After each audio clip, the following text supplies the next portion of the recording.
really ready to go.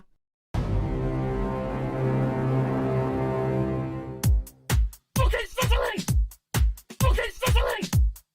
Okay, stuttering!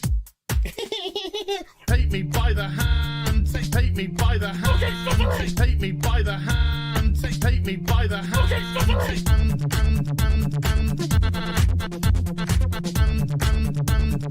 He, him, they, them. He, him, they, them. Some people just call me Fluffy.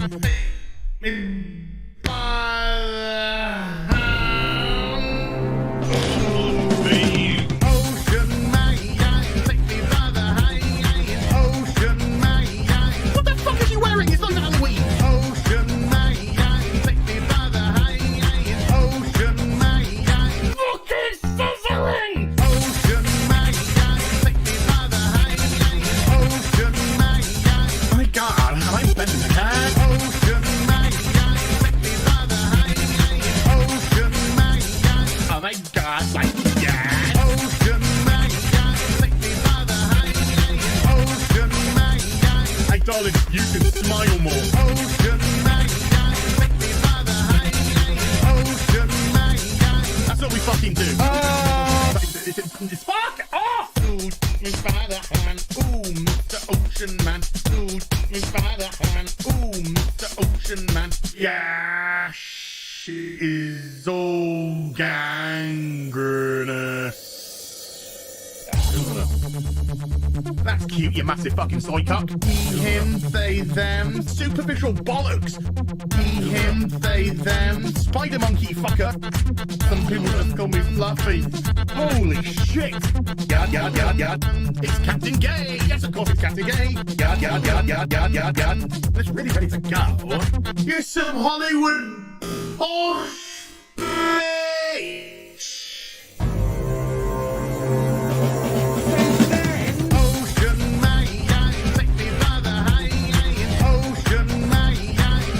Kitty fuck. Ocean man, take me by the hand. Ocean man. Fucking sizzling. Ocean man, take me by the hand. Ocean man. I'm gonna make one of your main balls. Ocean man, take me by the hand. Ocean man. Oh my God, like that. Ocean man, take me by the hand. Ocean man. Beat him into submission. Ocean man, take me by the hand. Ocean man. Ocean man, take me by the hand. Ocean man. Yada yada yada yada. Ocean man, take me by the hand. Ocean man. You got me. Ocean man, take me by the hand. Ocean man. So fucking crazy. Ocean man, take me by the hand. Ocean man. Fuck off. Fire, fire, big pants flyer. One of them. So that went well. Let's move on. Choose player. It's oh look, what a coincidence. God damn, I hate this day. I can't say the word tampon. Who? There is nothing I love more. Taking my headphones off, fuck that. Bethesda, there is nothing I love more than to fire up a brand new RPG, lose myself. Sorry, did you want to get immersed in our world? Yeah, well, guess what? Fucking pronouns! I love nothing more than to be dragged out at every fucking conceivable opportunity so you can fucking current day us. Current fucking day! Fuck off! We can't see past our own fucking reflection. That's the level of our narcissism here at Bethesda. Twat waffle. That's all you fucking are. Twat waffle. Fuck off. Fucking gender ambiguity. Fucking current day Californian shit. Cause that's all we fucking know. Cause we're boring. We're so fucking boring. You're boring. You're fucking dull. You have nothing to say. Fuck your immersion. Guess what? Fucking pronouns. You take everything we love and you just can't help. Shovel, you are dog shit. Fucking crap. Ideology. It's whole surgery fucking thing!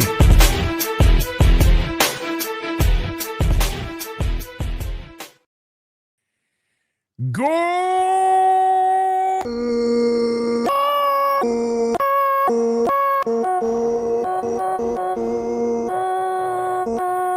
afternoon, everybody. Welcome to Afternoon Tea with We're Not Muted.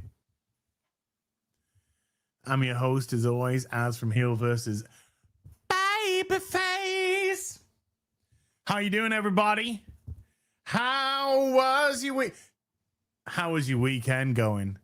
Is it going good? I'll ask on Tuesday and Thursday and Monday, probably Friday, but absolutely on Wednesday.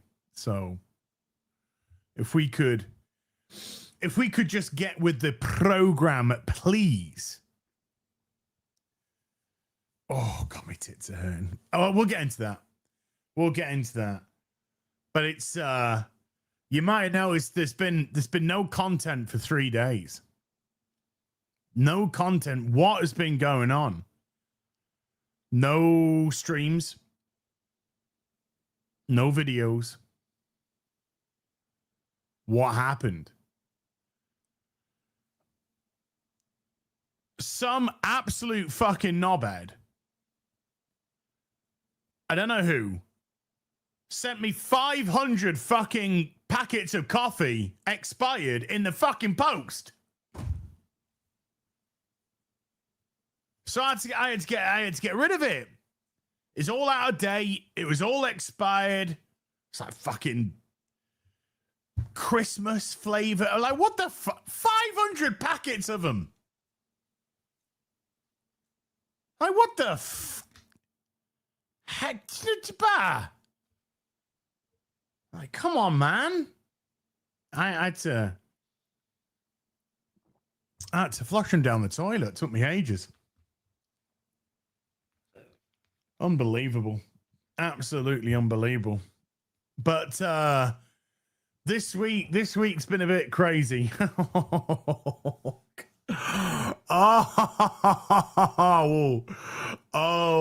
get into that. But how is everybody doing, though? How are you doing? Yeah? You doing good? Yeah? You getting enough fruit inside of you? Getting enough oranges? Drink vitamin C? Vitamin D? Vitamin face, neck, and chest? I don't know. Supergirl update. You want a Supergirl update? I'll give you a Supergirl update. It's out the cinemas. It's technically finished its cinematic run. Shall we see how many days it lasted? Because it's now no longer reporting. It's now officially ended its cinematic run. Right? So Supergirl was in the cinemas for 42 days. 42 days. And if you want to see what it did on its last few days, well, here you go. It did $7,000 on the 6th of August. This was its official final day, by the way. It did 10,000 on Wednesday and 9,000 on Monday and Tuesday. So there you go. It's down 89, 93, 89, and 77% from the previous week. Now, if you've seen, of course, look, that's 77, 56, 61, 47, 88. And it ended its cinematic run on 126 million. It couldn't even beat Blue Beetle without even having to adjust Blue Beetle in the inflation category. And so what happened? This movie that's lost Warner, DC Studios, another $295 odd million. What's the What's the through line at Warner right now? The through line is James Gunn's doing good.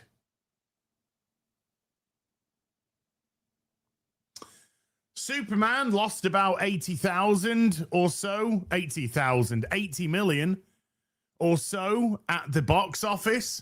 Didn't make its money back during its cinematic run. Supergirl's lost everything. It's lost the whole budget. It's lost the whole production budget. It's lost the whole marketing budget. That comes up to around 290 odd million or so. So it's lost that. David Zaslav, we're doing great.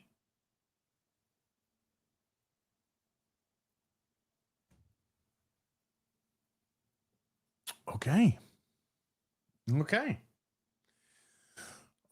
Well, you see, you'd think I'd be pissed with that, because you'd think I'd be like, well,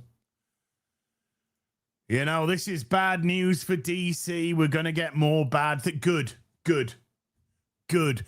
Let's make lots more bad shit. Let's fucking do it. Keep me employed until the day I fucking die. I don't care.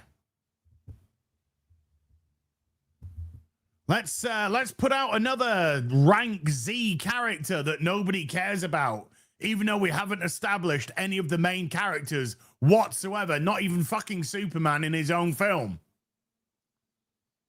Let's do it. Let's do it. Do it now.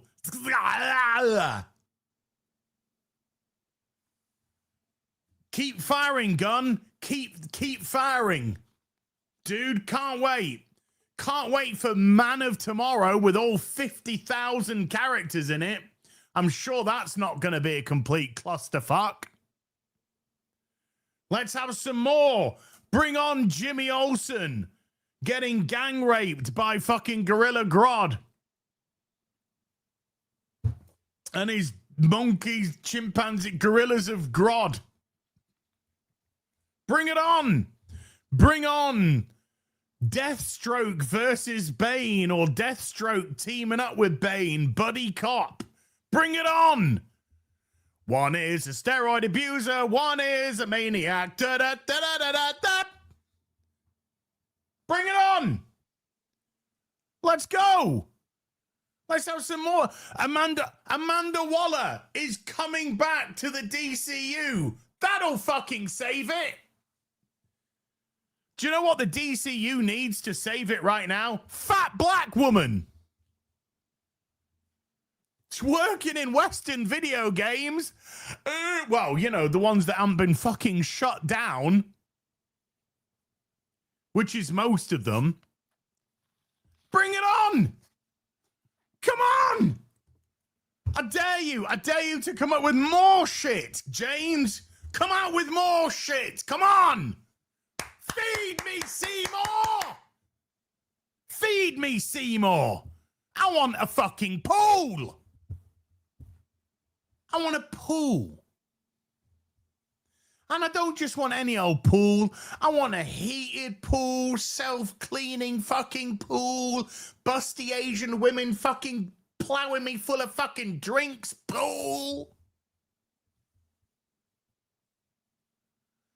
Oh, bring it, please. Please. Add in some multiverse stuff. Why not?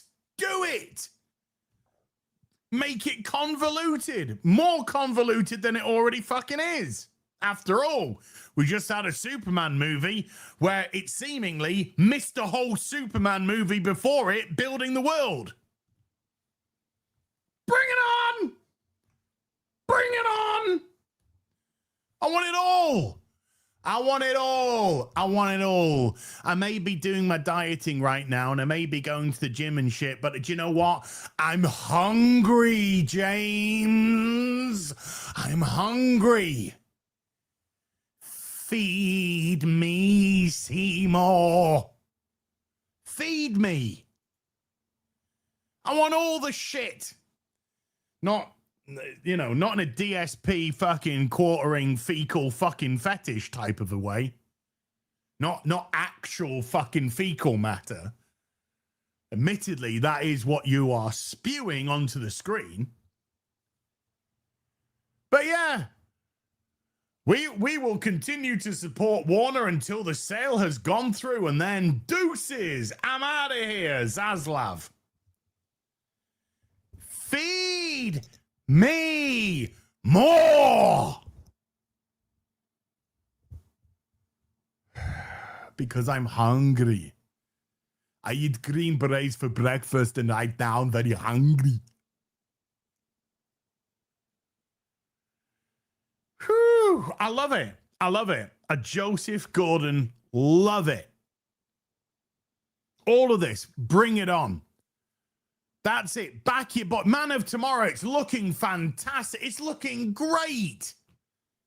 Says Zaslav, who has no fucking clue whatsoever about superheroes, probably, you know, never bought a comic, never read a comic, never fucking seen a comic in his life.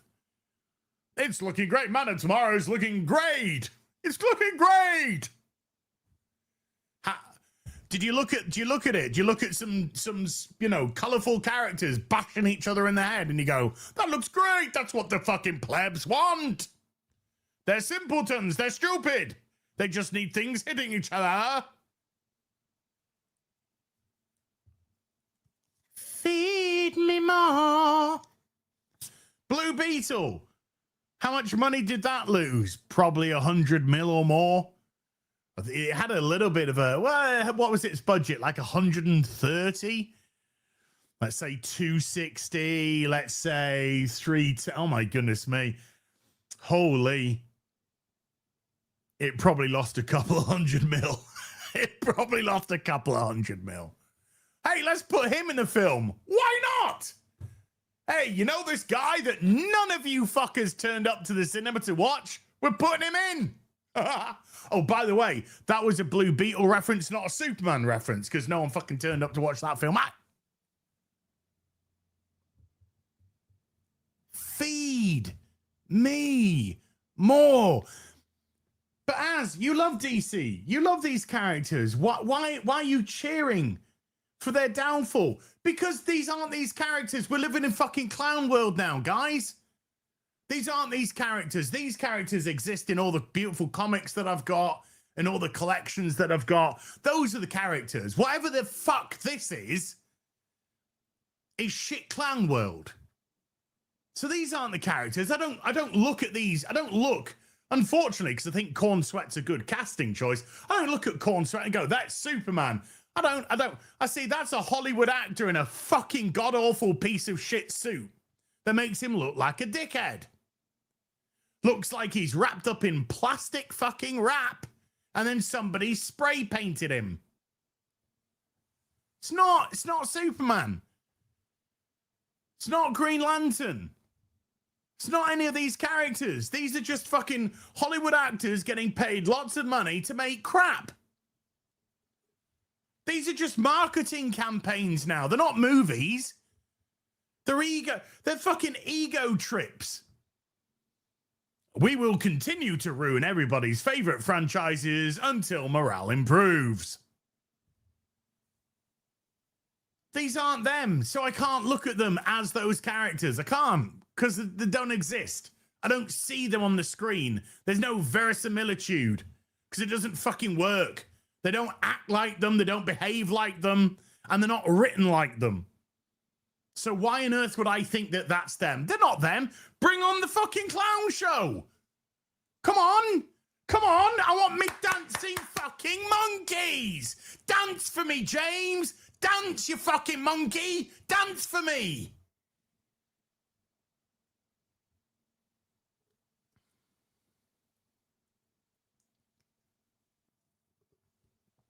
Oh, nice and cold. Bring it on. I'm excited for Man of Tomorrow. I'm excited. Could be there, day one, ticket in hand, fucking cock in the other hand. Ready, excited. Excited to see what clusterfucker shite you're gonna do next.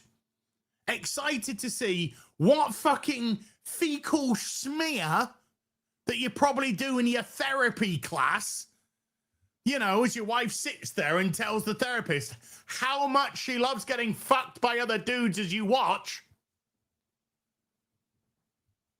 that you pop onto the screen. It's going to be great. It's going to be awesome. It's going to be interesting. It's going to be fun time. And then we can do exactly what we did with Supergirl. We can start looking through the box office and fucking laugh. We can start breaking it down piece by piece and fucking laugh. Endless content, courtesy of the rich and spastic.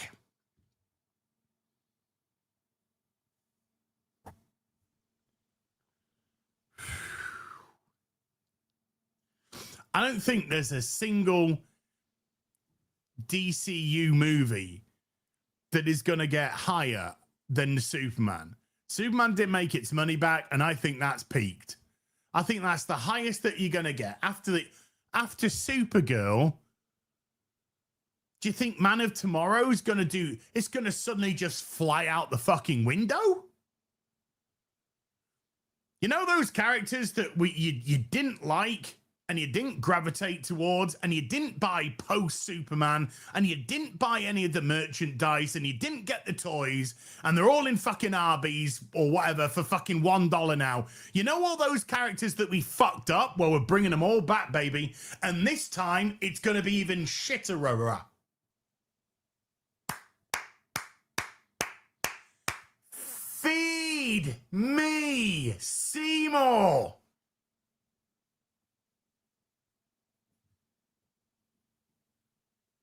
So in answer to your question, that's how Supergirl's doing.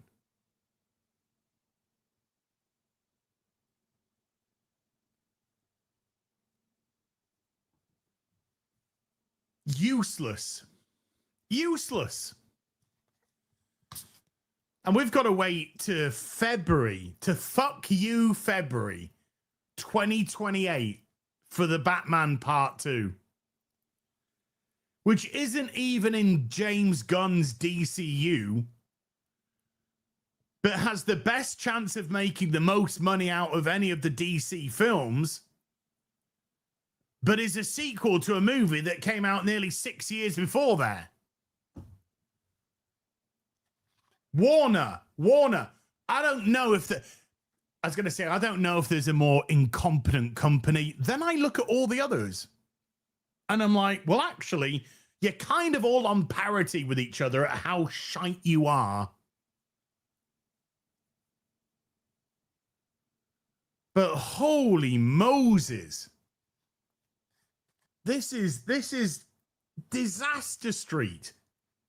And let's just say the Batman 2 does 650 to 750 million at the box office, right? Let's just say it does there or thereabouts, which would be more than any James Gunn movie is going to be. Then what? What does Warner do then? Hey, Warner, the one film, the one character that is completely outside of the DCU has just beaten all of the DCU films. What does that say about the DC fucking U?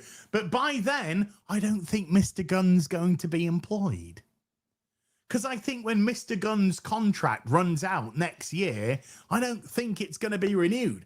I'm hoping it is. I'm praying that it is.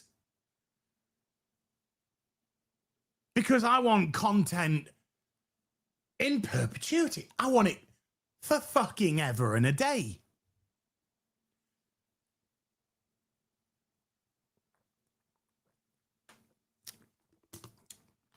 And then you look at Spoderman. Whether you liked the film or didn't like the film, it's kind of irrelevant. It's like The Odyssey. If you liked it or you didn't like it, it's kind of irrelevant. It's doing gangbusters at the box office. Gangbusters closing in. After this weekend's numbers are all tallied up, it's going to be close to 2 billion after 2 weeks. That's where we are with that. The Odyssey, I thought it was poop. Mid as fuck. Did nothing for me. I'll never see it again. There's no actual conversation around the film whatsoever, other than tribalism versus tribalism. Nobody's fucking talking on the other side about how great it is and why it's so great and why this works. And no, they're just going, ha ha, your side lost. That's their argument for the fucking, okay, great stuff. But it's over $1 billion. It's over $1 billion. It's going to do 1.3, 1.4, maybe 1.5.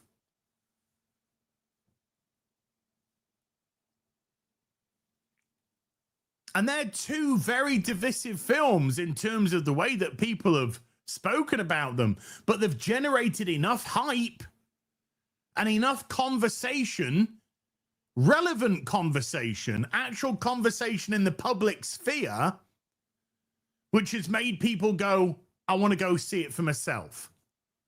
And I am absolutely 100% an advocate of, if you're on the fence and you're umming and ahhing, go see it and make your own mind up. I'm 100% in that. Whether or not I like the film or dislike the film's irrelevant. If you're like, I'm hearing a lot here and I'm hearing a lot there, go make your mind up then. Go make your mind up. Go see it. Go make your mind up. Because regardless, we all know that Hollywood is always and forever and a day going to learn the wrong lessons from everything. So it doesn't matter if the film flops or does $1 billion or $2 billion. It's irrelevant. Supergirl's an unmitigated disaster, lost $290 million for fucking Warner/DC Studios. What does Zaslav go? Keep going, Gunn. It's great. That's fucking Fruit Nut. Fruit Nut. Nut job. So it doesn't matter whether a movie absolutely bombs or goes into the fucking stratosphere. Hollywood are going to learn the wrong lessons from everything. Everything. So it's all good. So make up your own mind. Put your money, if you're on the fence, put your money out there and go, I'll go see it. I'll go make my own mind up. Because whichever way it goes, Hollywood will never do the right decision. Never. Both films are a roaring success. Both films are profitable. The most important thing of all.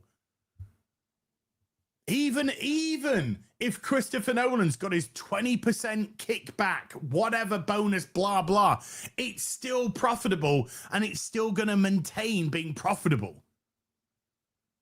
And Hollywood will learn all the wrong things from the Odyssey. Because all they'll see is the dollars and cents. And then, of course, if a movie fails, and we've seen so many movies fail, well, they just greenlight another one. And they go, hey, do you know what? Let's take a different character from the same group and let's make all the same mistakes that we made from the previous character and then see if this one works. And then struggle when, what? It failed again? Zounds! Forsooth! So it doesn't matter. It doesn't matter. All you need to know is a wrong decision will always be made at studio level.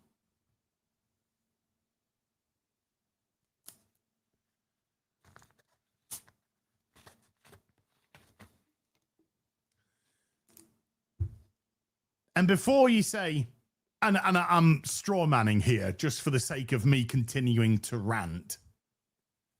So I'm straw manning here. You're not saying this. I'm straw manning you.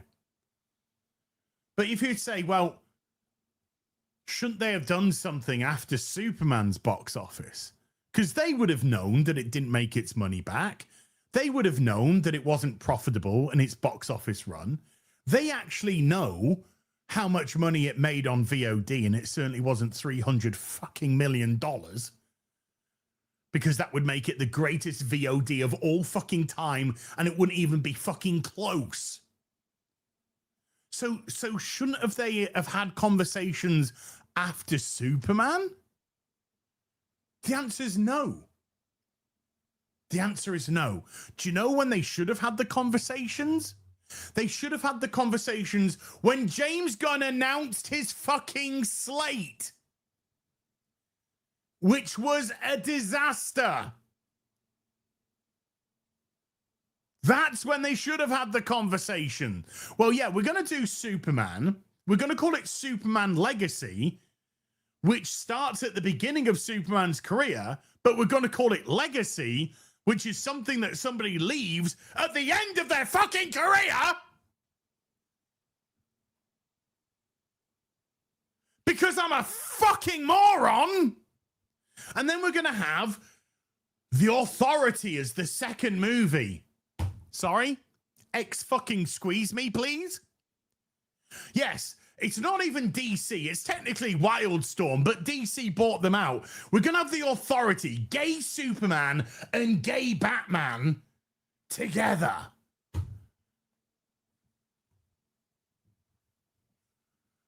Sir, nobody knows who the fuck you're talking about.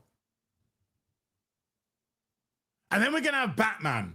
But we're not going to have Batman because we've got Matt Reeves doing Batman, and Matt Reeves' Batman's done 775 million, which isn't massively great. Could have done better. It's a Batman movie. Should have done a lot better, but it was a little bit profitable. Probably squeezed about 100 million profit. So we're going to continue that, but I'm going to make a Batman, but I'm not. Okay. And then we're going to have a TV universe weaved in. Don't. They're two completely different fucking medias. Complete and utterly different. There are people out there on your niche fucking streaming service who don't have your niche fucking streaming service or want it. And they don't want to go to the cinema and go like, well, who's that? Where's that? What's that? What's that? What's that? What's that? What's that? What's that? What's that? What's that? What's that? Well, if you had done your homework,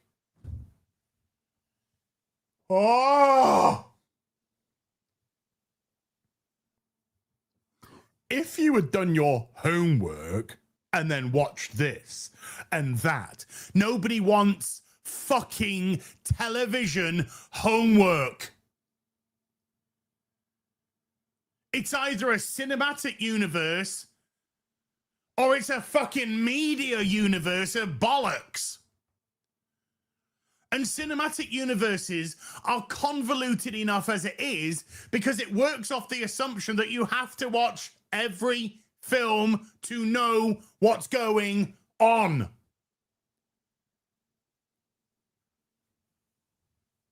So when you add in TV, hey, you've got to watch 8 episodes, an hour long, and it's going to be nothing like the source material, and you're not going to have a fucking clue, but we'll test you when the next fucking film comes out at the cinema with a fucking whole fucking essay. Can everybody please hand their exams in at the end of the movie? There will be an exam during the movie asking questions about whether or not you've done your homework. We're not in fucking school now. We want to be entertained. So who are we going to have? We're going to have an Amanda Waller TV series.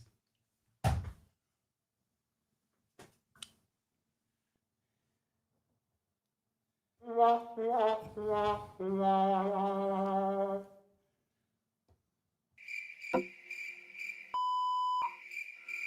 got it before the button.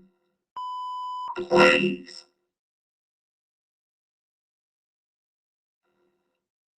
Who Whoever. That isn't mentally fucking deficient, and by mentally deficient, just in case you don't know, I mean retarded. Who in their right fucking mind said, "Do you know what? Do you know what? I could really, really do with an Amanda Waller TV show." Why? Why do you want an Amanda Waller TV show? What is it about Amanda Waller that really intrigues you and interests you and piques you to have a TV show? Well, you see, James Gunn will be able to hire his wife. Oh, got you, perfect, got you.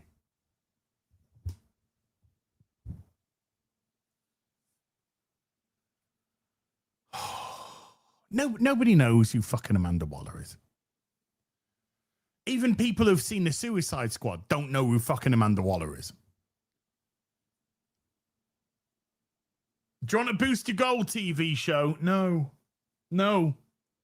because nobody knows who fucking. But hi, I've got an idea. Why don't we focus on the core main characters of the DC? Should we do that? Should we build up the core characters like Superman, Wonder Woman, Batman, The Flash, Green Lantern, Aquaman, Martian Manhunter? Should we? No, you don't. No, you don't. You want Booster Gold and Amanda Waller, and the Authority, and Swamp Thing.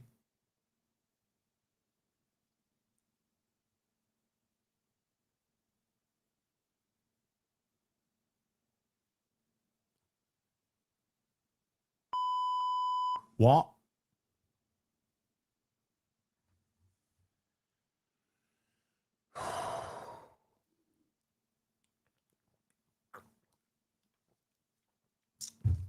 That, on that day when James Gunn announced how he was going to lose hundreds and hundreds of millions of dollars for DC, on that day, that's when they should have said, "Do you know what, James? You're probably not the right man for the job. So you're fired, and somebody get me Henry Cavill's fucking phone number, stat." Clayface wasn't even written for this universe. That's why it feels different. That's why the trailers feel different. It was written by one of Matt Reeves' boys. It was meant more to fit in with the Matt Reeves universe, not the James Gunn universe. But you know what? Mr. James, we're not going to make anything unless we've got a finished script, unless I'm writing it, in which case I'm going to make it up on the spot.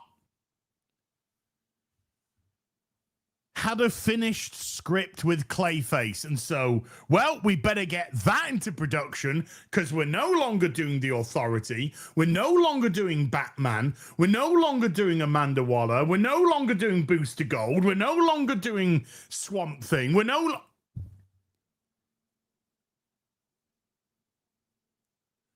James, can you just step into my office, please? Can we just have a chat?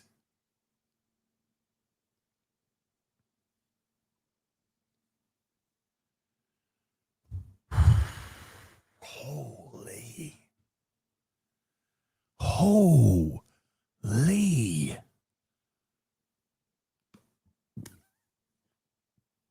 But no, great. Everything's great, everybody. Everything's great. Everything's wonderful. Everything's fantastic. And you could, some people might, again, straw manning you here. Some people might say, well, I think Swamp Thing's kind of a cool idea. Okay, that's great. Did you watch the TV show?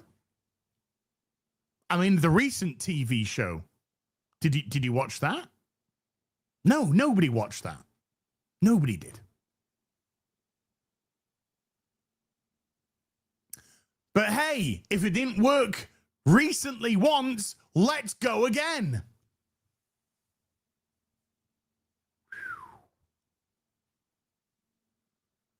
Hey.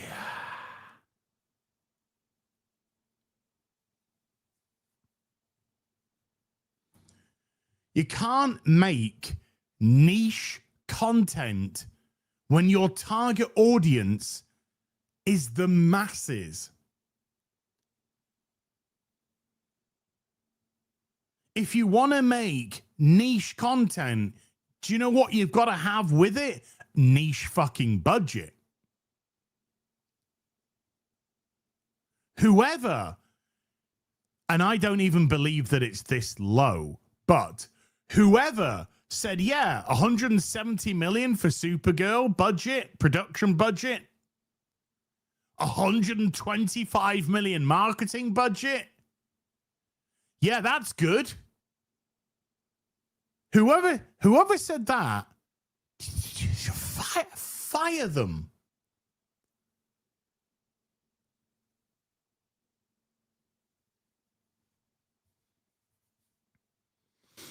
Okay, all right. What about if we gave Supergirl a $50 million budget? Okay. I've got a better idea. Oh, what's that? Don't even fucking do Supergirl as your second film because it's stupid.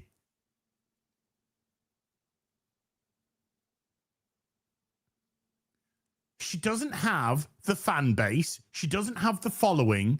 And you're going to be coming off a Superman film which lost money at the box office. So how the fuck do you think the derivative fucking character that has a fraction of the support that the character that just lost money had, how the fuck do you think that's gonna make money?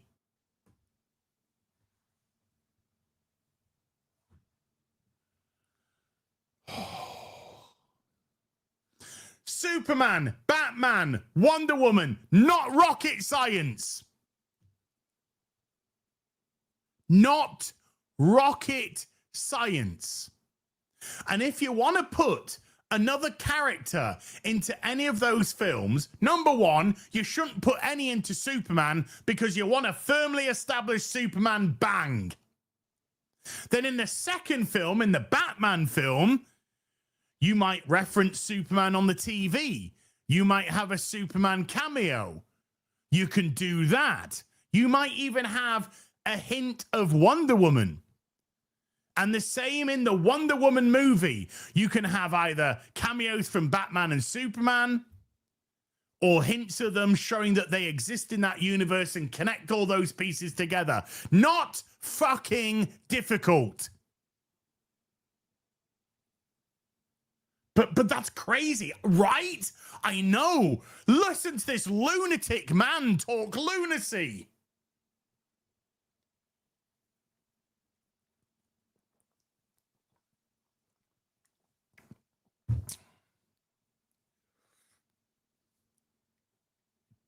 Then you've established the Trinity. The three most important characters in your universe. Superman, Batman, Wonder Woman. Cemented. 3 films. Cemented. Then what do you do for your 4th film? Boost the fucking gold? No. Then you take another one of the main core Justice League characters. Whether it's Green Lantern, whether it's the Flash, whether it's the Martian Manhunter, whether it's Aquaman, and then you establish that.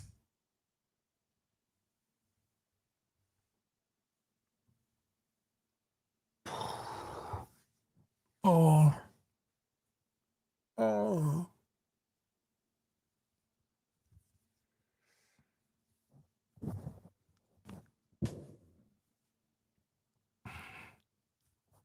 Or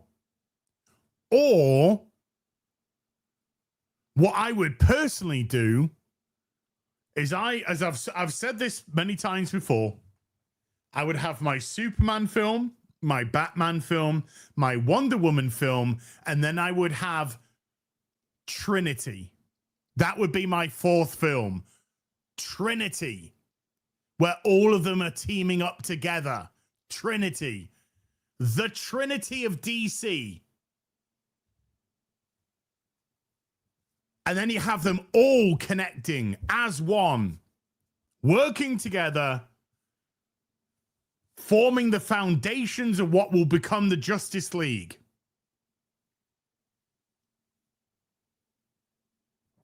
That would be the film.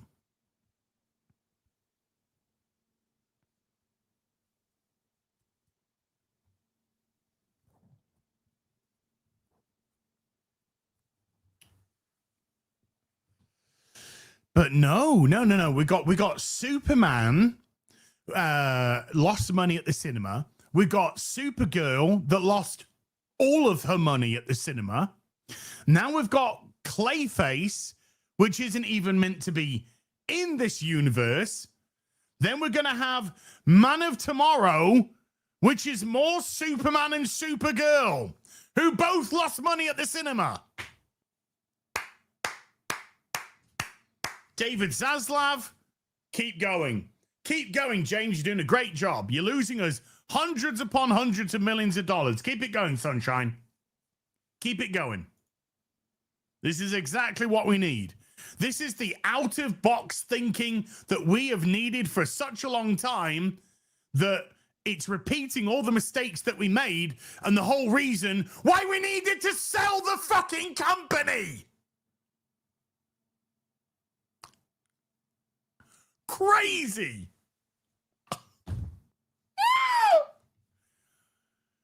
Crazy. James, we want you to continue to make all the same mistakes that we did that has resulted in us having to sell this fucking piece of crap company off. Yes, sir, Mr. Zaslav, sir. Yes, sir. Yes, sir, Mr. Zaslav, sir. Yes, sir. Doing it right now, sir. Losing hundreds of millions of dollars for you right now, sir.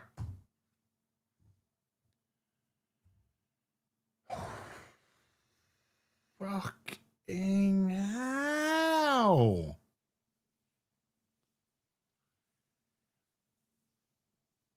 We've already gone down that route.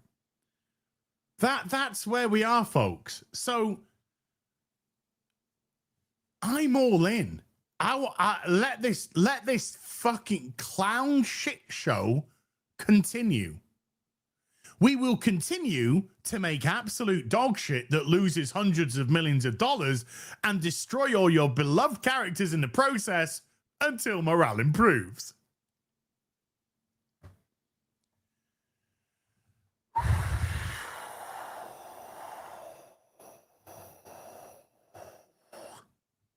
Okay. I'm okay with that. I'm okay with that. Keeping me employed forever and a day.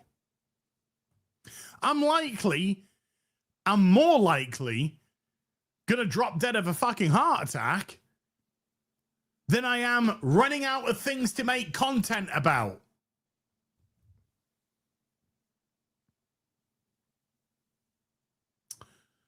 But here we are. Born to be kings. We're the princes of the universe. If it doesn't succeed, try again. And when your try again didn't succeed, then put both of the fucking cunts in the same film and bomb it completely.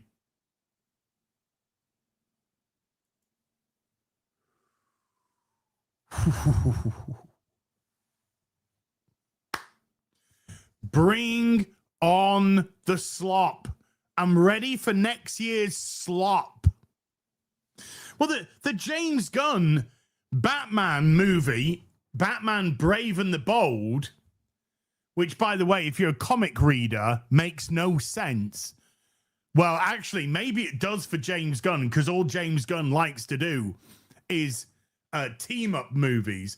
But Batman Brave and the Bold, the comic, was where he teamed up with other characters like Green Arrow and Wonder Woman and stuff like that.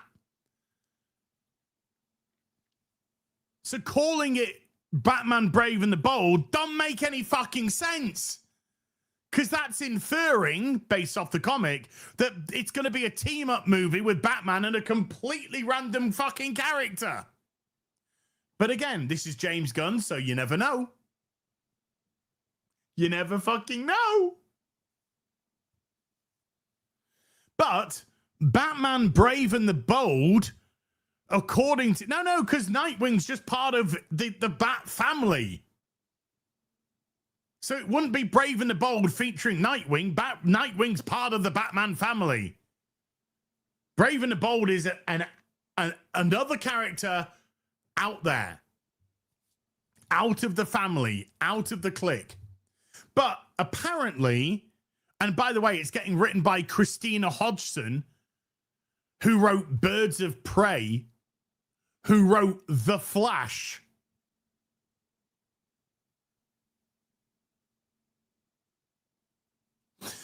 Is slated for 2028, the same year that The Batman Part 2 is coming out in. So, good viewer, let me just tap your brain for a second here. Do you think DC are going to release 2 Batman movies in the same year, in different universes, with different Batmen? I personally don't think so. I don't think so.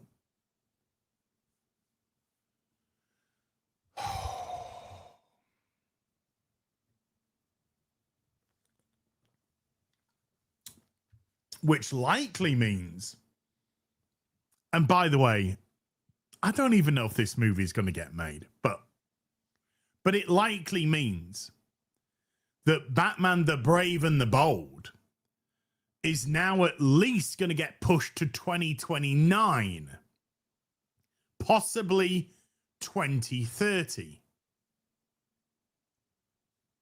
But again, if it's even going to get made. Because what if the Batman Part 2 comes out, and as I've mentioned earlier in the stream, it does 700, 800 million. Makes a profit. Probably the first profit that DC's seen for a while. Clayface has a chance of making a profit, but we'll see. We'll see. Because the thing with Clayface, let's just pivot to Clayface. Never mind Batman. Batman and Spider-Man are carrying superheroes right now. Both of those two characters are carrying superheroes. There's Spider-Man, there's Batman, and then there's fucking nothing close. But let's just pivot to Clayface for a second, right? Clayface, theoretically, has the best chance of making a profit because its budget is around about $50 million, okay? So its production budget is $50 million. So from a box office perspective, you double 50 million, it's 100 million. To get the production budget back, we're going to talk about marketing in a minute. To get the production budget back, it has to hit 100 million at the box office. That it's got a good chance. It's got a really good chance. Here is the but. How much marketing are they going to put behind Clayface? How much money in marketing? Obsession wasn't, by the way, I've got it on very good authority. Obsession did not cost $750,000 to make. That's the That's the marketing line. But apparently, Obsession cost more like 5 to 7 million to make. Still, 5 to 7 million is a drop in the ocean to the 460 million that it's made. But anyway, so how much marketing do you think they'll put behind Clayface? And before you say, well, they'll probably put a low amount, do you know what? I don't. I think they're going to put more marketing into Clayface than the production budget. I think they're going to put 50, 60, 70 million marketing at least into Clayface. At least. It's the same with what was the 28 years later part 2, whatever that was. 60 million production budget. 60. 110 million marketing. 110 million marketing. Ended up losing a lot of money. And I just think with having a low production budget and them desperate for a win, I just don't think they'll be able to help themselves. I could easily see the marketing budget being 50, 60, 70 million. Easily. And let's just say, for argument's sake, it's 50 million. Then that 100 million it needs to break even becomes 200 million.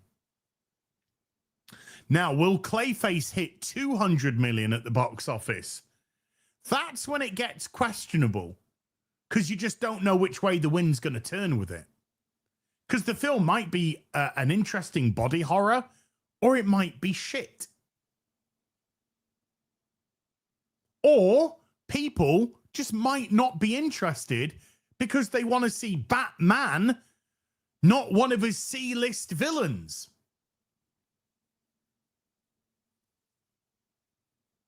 And if the marketing budget ends up being 70 million, then that 100 million becomes $240 million. And then things are getting really dicey. Because for Clayface to hit 240 million, it would have to do 115 million more than Supergirl's done. And Supergirl, I would say, is more recognizable than Clayface. So it's going to be interesting to see how much marketing is put behind it. It really is.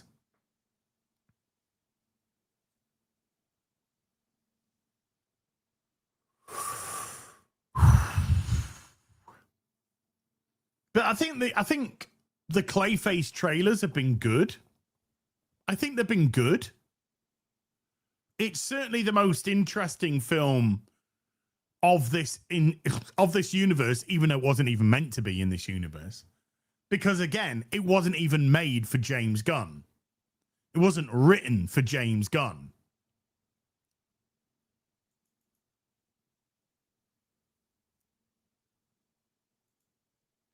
But it's trailers. It's trailers. And you're talking to somebody who knows about Clayface or knows bits about Clay. I mean, there's been so many different Clayfaces. It's unreal. I mean, this one is Matt, what's his name? Matt Hagen. This is Matt Hagen, but they're giving Matt Hagen Basil Karloff's origin story, in essence. So they're kind of merging two Clayfaces here. That's what they're doing. And I'm talking from a comics perspective.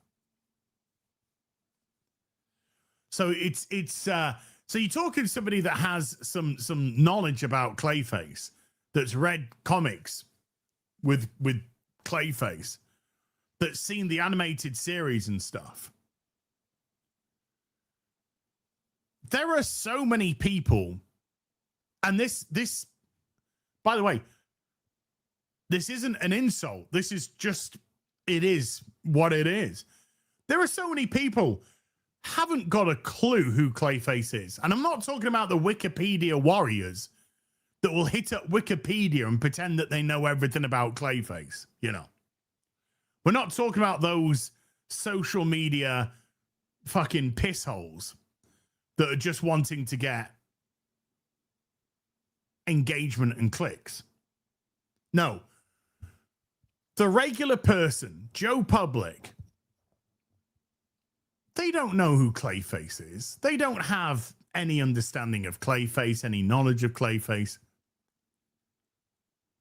And I wouldn't be surprised if people were saying, where's Batman? It wouldn't surprise me. And it wouldn't surprise me to think that people are going to go see Clayface because they think Batman's going to turn up in the film. Now, I think Batman will get a mention in the film.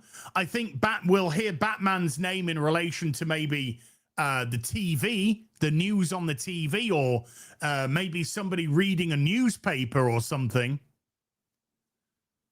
I think maybe we will. It's not a guarantee, but I think maybe we will.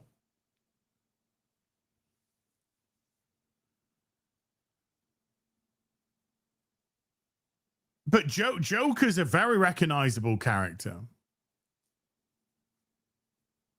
So Joker is infinitely more recognizable and a pop culture icon, where Clayface isn't. So if they think that Clayface has the potential to do 1.1 billion, like Joker nearly did at the box office, and that was even without the help of China, I don't know. I don't think we're looking at no.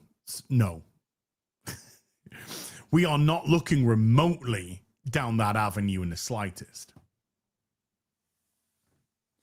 I would say that if Clayface can make 300 million at the box office, that would be a real success. If it can hit 300 million, I would say that is a really, really big success. But whether it will or not is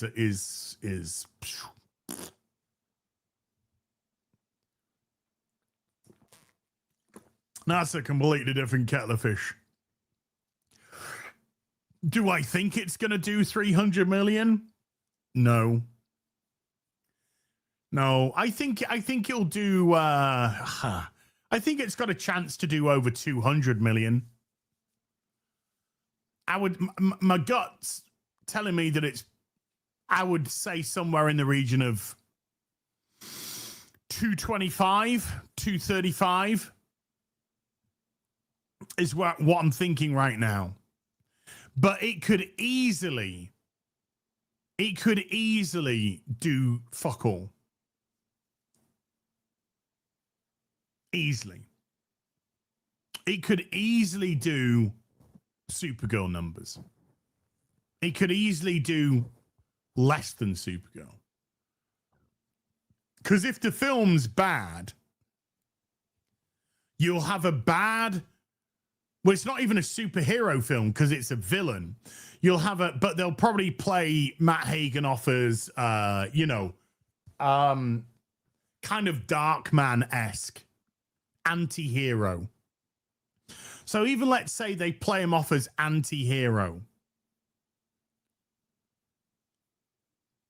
Well, virtual reality, let's play a little game. If I think it hits 300 million and that's really good, what do you think I'll think if it hits 400 million? That it's really good, that it's now suddenly shit? But even if the film's not good, if the film's just not good, it could tank. It could just die immediately, because who will want to go see a character that they know nothing about in a shit film? And if because we only get the shill media responses to start with. So what if the shill media watch Clayface and come back and go, oh, it's terrible? Then does that mean it's good? Does that actually mean it's good? And it's got a chance of being good? I don't know. And then if the shill media come back going, oh, it's great, it's superb. Then it's like, oh no. And that's the next film. When's that coming out? October? Clayface release date. October 23rd. So they're trying to put it out just before Halloween, which is a smart move. That's a smart move. Putting a body horror film around Halloween, great. Okay, no problem. Whew. So we'll see. We'll see. But I think this whole universe is just, it's just doom. It's dead. It's got no cohesion to it.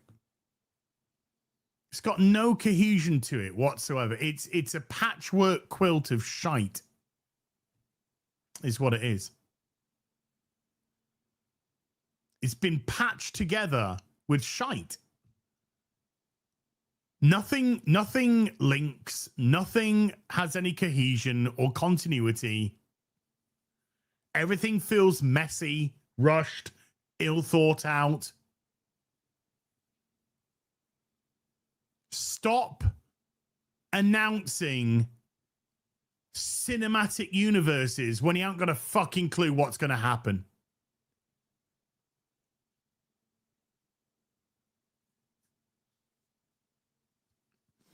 If DC gave it to me tomorrow, right? Pass it to me tomorrow. You're running the show now. I'm running the show and I've got carte blanche, right? The very most that I would do, the very most that I would announce would be Superman, Batman, Wonder Woman. We're trying to establish our core trilogy of characters that each have their own film, and each film is going to be purely for that character, focused on that character. And if these films perform well, and if you guys are enjoying what you're seeing, then there is the possibility that we can continue this. But we want to establish these core characters. And we'll see whether or not people prefer it outside of interacting, or whether or not they are keen to have them come together. But stop saying, this is the 10-year plan. This is the 8-year plan. You don't have a plan. Star Wars Cinematic Universe, Marvel Cinematic Universe, DC Cinematic Universe, everywhere, jumbled mess. It was incredible that Marvel even managed to do 10 years of phase 1, 2, 3. That in itself was an outstanding feat. But after that, it was over. And all these imitations from other companies. Well, we want our cinematic, the fucking monster cinematic universe.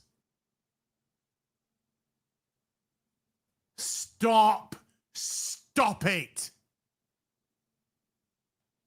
Try making one good film and then take it from there. Nothing wrong with having an internal plan. Nothing wrong internally saying, do you know what? If this Superman film takes off, no pun intended, or maybe there was, then we've got Batman ready to step into the equation.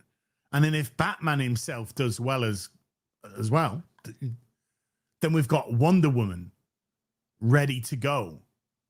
So there's nothing wrong with behind the scenes having an internal plan, an internal structure. Keep it tight. Not in the year of our Lord 2037, we're going to release. Oh, shut up. Shut your fucking pie hole.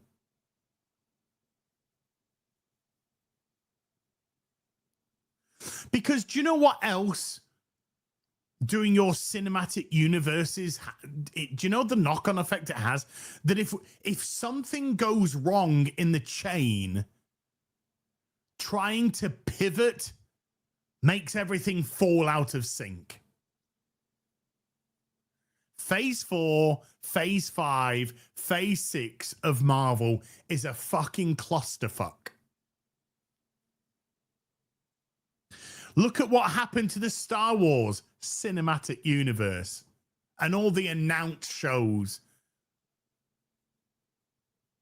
There's barely been a single one of them that's actually got a second season.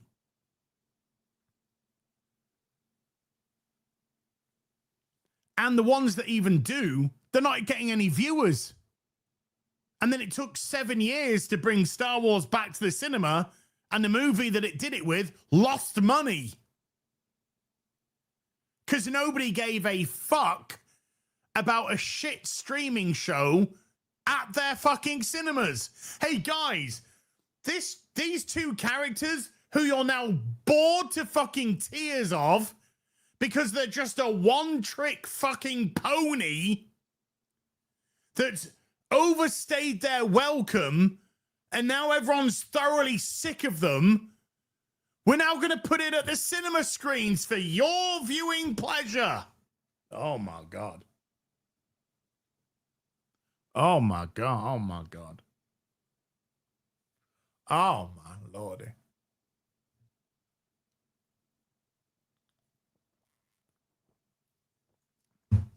It lost money. I don't understand.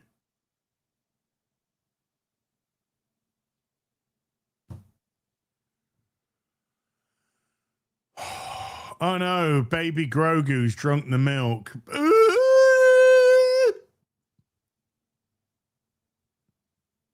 Fuck's sake.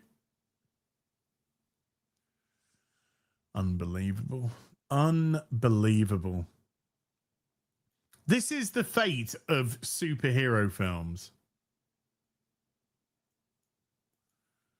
And the ones that people actually give a shit about, which right now are Spider-Man and Batman only, they got a good chance to do well.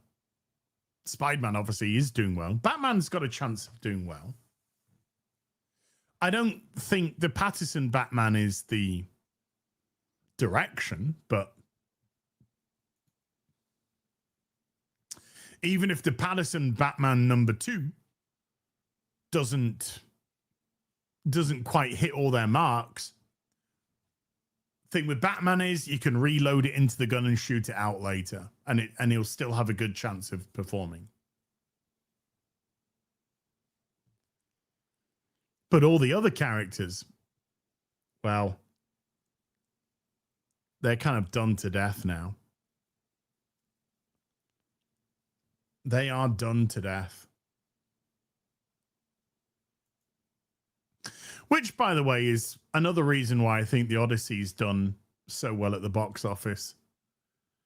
Is because they're so sick of the slop that at least Christopher Nolan brings credibility and credentials with him, even if his movies can be hit or miss. That's just the thing.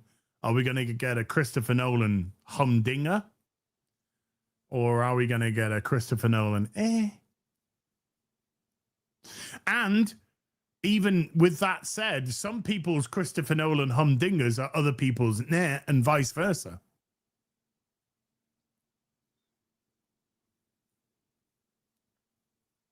But at least the Odyssey looked like a film. And the content did nothing for me. But at least it looked like an absolute legitimate film and not a piece of green screen slop. Which is exactly what Doomsday looks like. Green screen slop.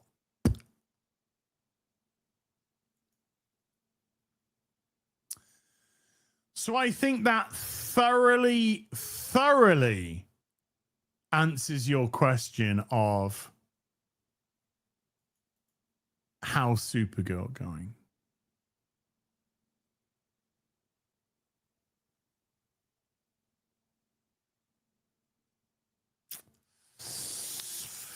Right. Blue screen slot now as well. Blue screen, green screen, volume screen. Projection screen, sunscreen, it looks like shite. With characters nobody shits about. Nobody could possibly care. Hey, look, it's Shang-Chi. Nobody cares. Hey, look, it's Namor. Nobody fucking cares. Hey, look, it's Yelena. Oh my God, nobody cares. It's Black Falcon, Steal the Shield, American Man. Nobody cares. Nobody cares. The only people that people give a shit about in that film is possibly Steve Rogers and Robert Downey Jr. And that's it. Oh, Chris Hemsworth. Give Chris Hemsworth his due. His due. J-E-W. Yeah, boy. But nobody cares about your shit Avengers and your shit Thunderbolts.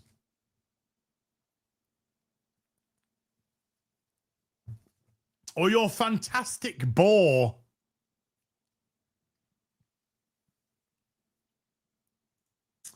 The Fantastic Boar.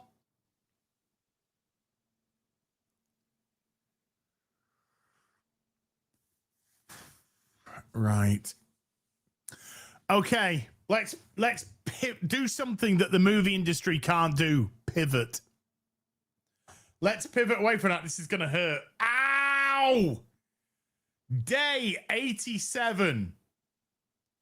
Day 87.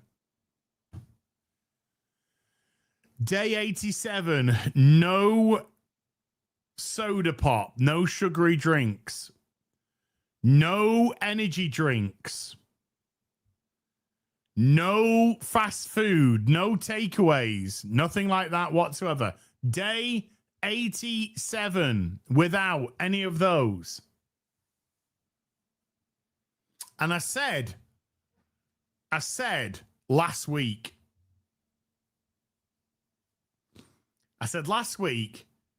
when we had the show last week, I'd wanted to go to the gym the week that week, you know, boobies, and I didn't, you know, and I said I was frustrated at myself because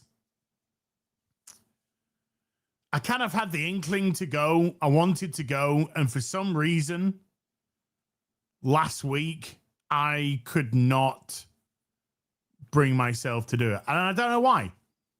As I said, I don't know why. I didn't have an answer for you. I didn't have an answer for myself as to why I hadn't done it. which was frustrating. And I said last week,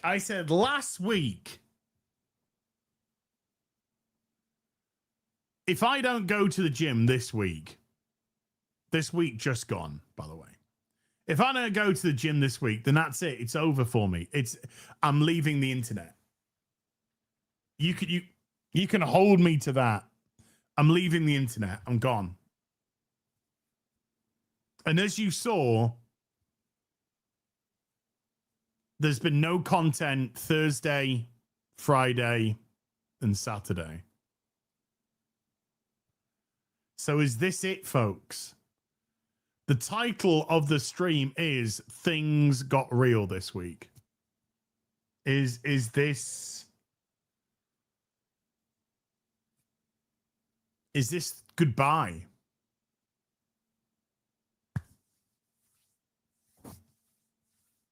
No. Because one of the reasons why I'm aching like fucking assholes right now is that we hit the gym on Monday. We hit the gym on Wednesday. We hit the gym on Friday. And we hit the gym yesterday. I hit the gym 4 times this week. If you follow me on Instagram, I've posted some little selfies there. I did actually record some video, but it's pretty gay. It's pretty gay, so I didn't do it. But yeah, I am I'll be honest, I'm in agony.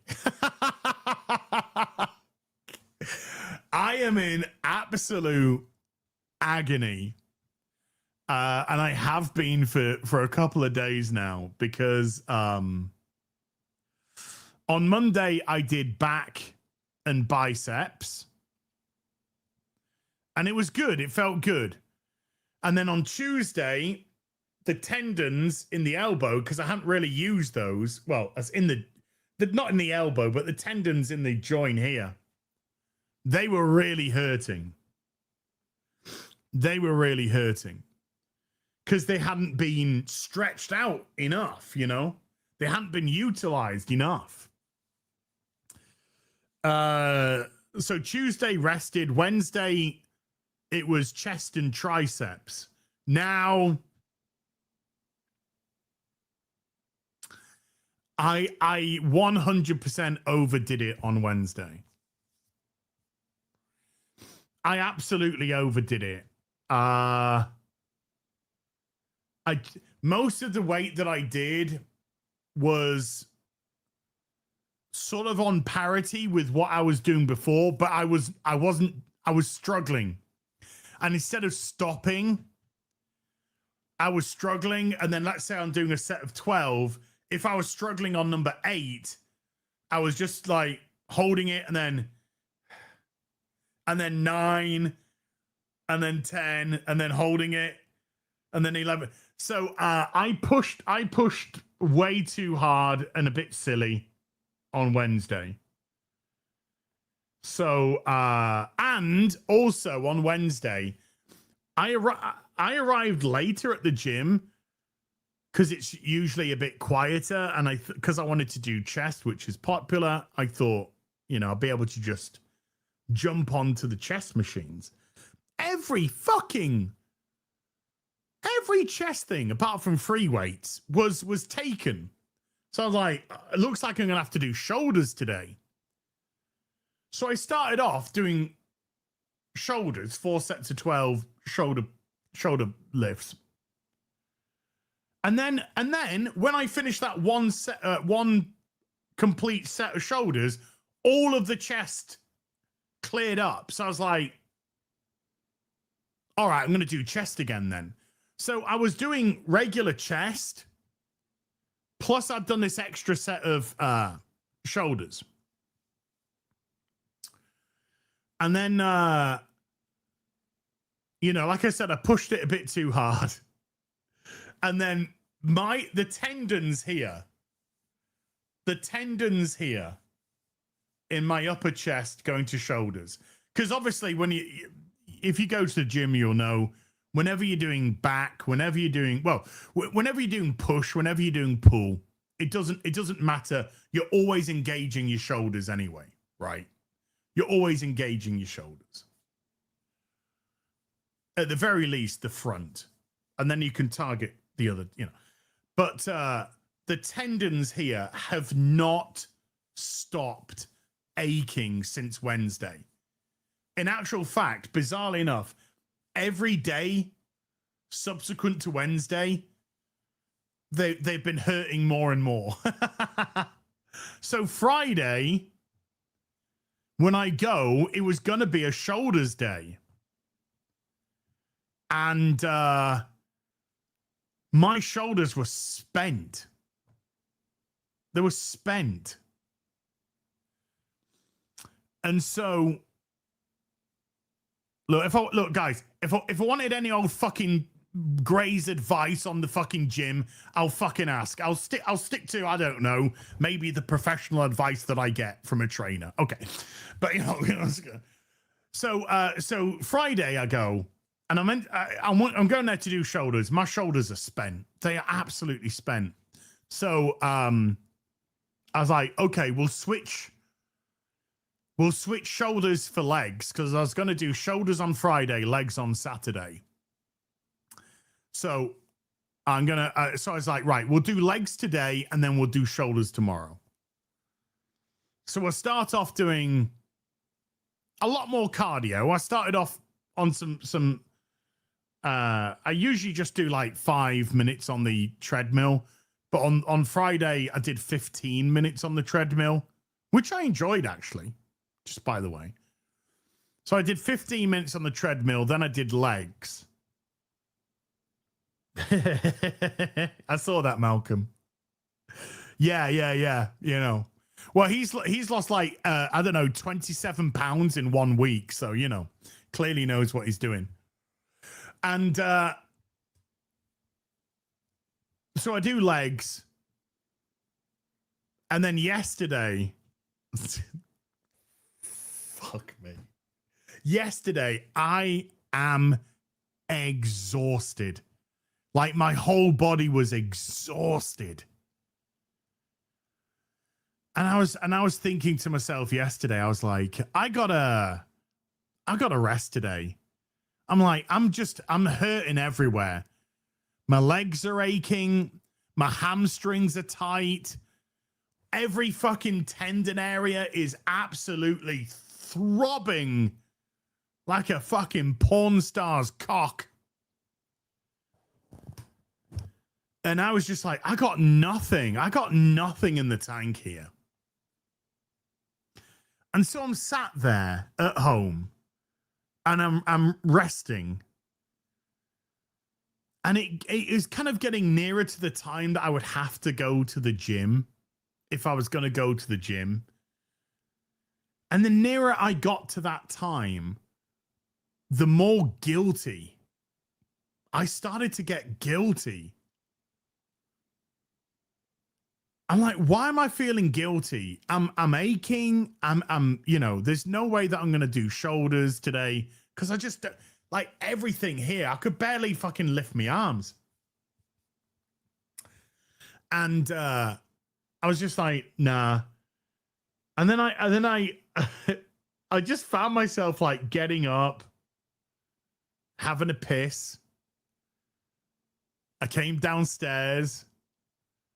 I put my gym fob on. I emptied out my water bottle from Friday. I put fresh water, fresh ice cubes in. And I'm like, am I getting ready to go to the gym? Am I doing this? Because you can't do much today, mate. You and then I just fucking went. Then I just went.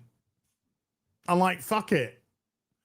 I guess we're just going to do cardio today. Just go to the gym and do cardio. So I was in tremendous pain. Help me.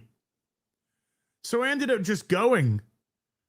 So I just went and I just did cardio. for about 45 minutes. I did just a lot of walking. I did treadmill. I then went into one of the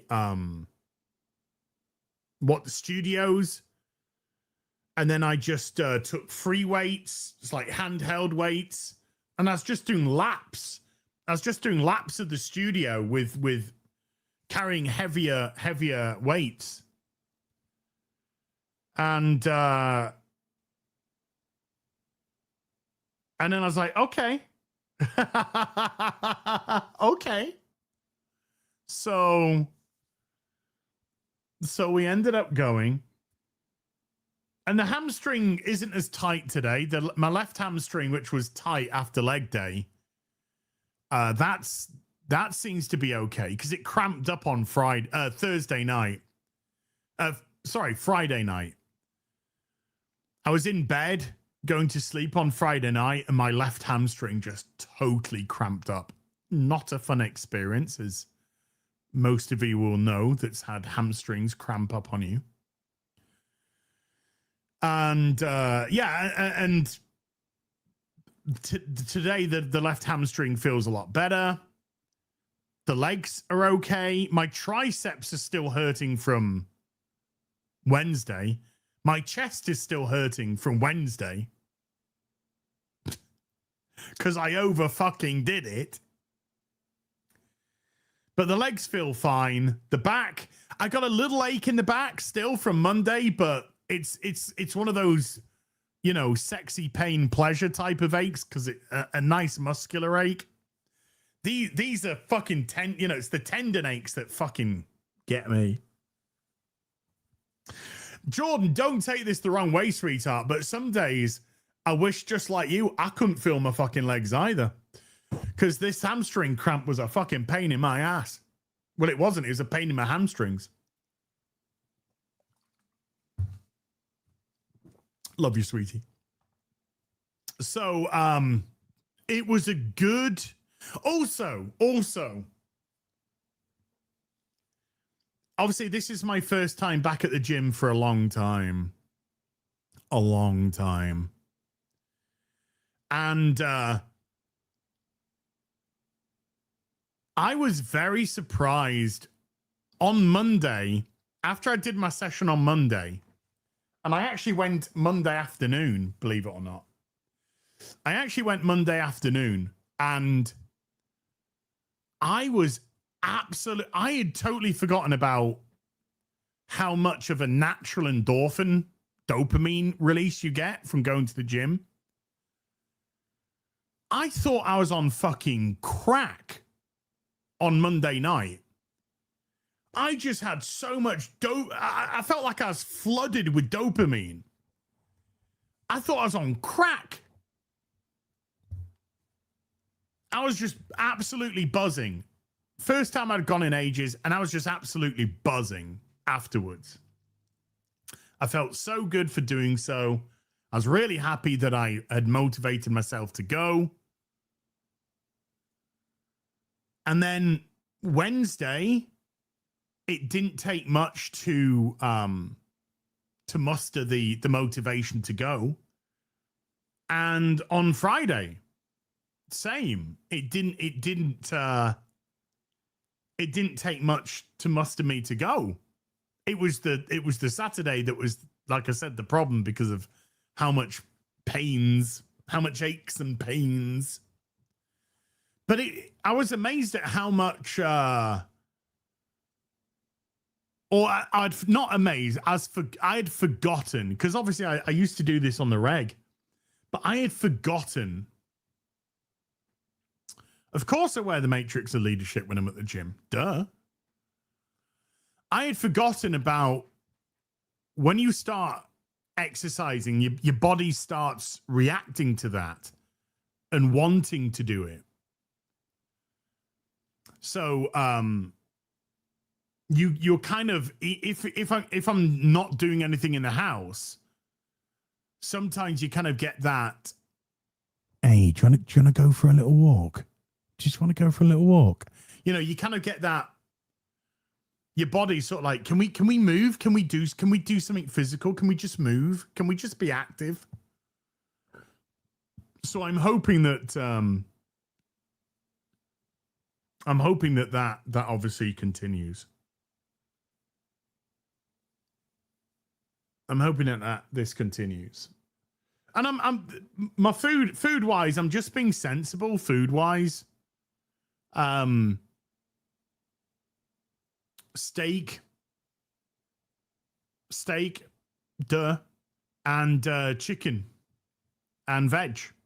It's kind of just steak, chicken, and veg right now. And I'm okay with that.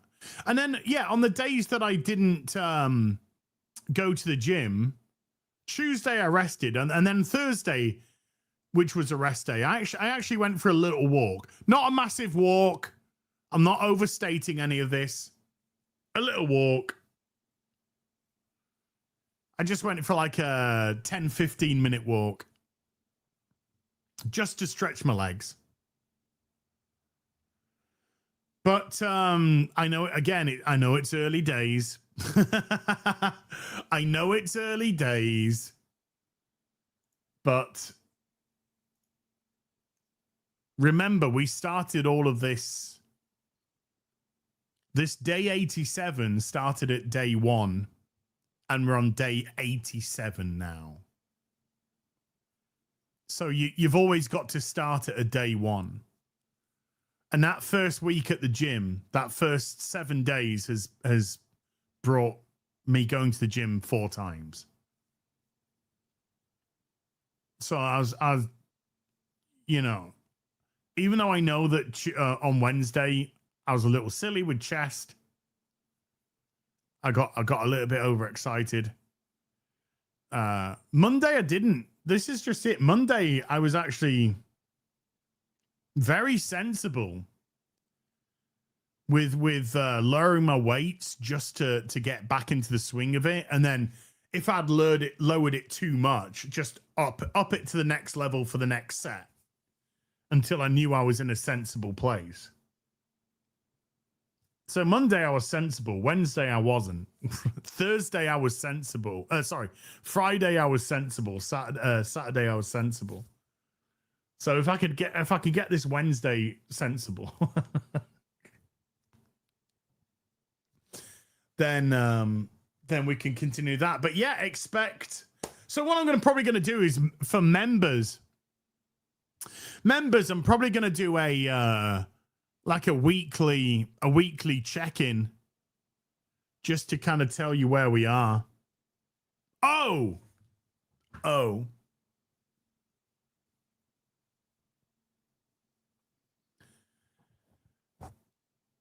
And yesterday I got on the scales. I actually plucked up the courage to get onto the scales.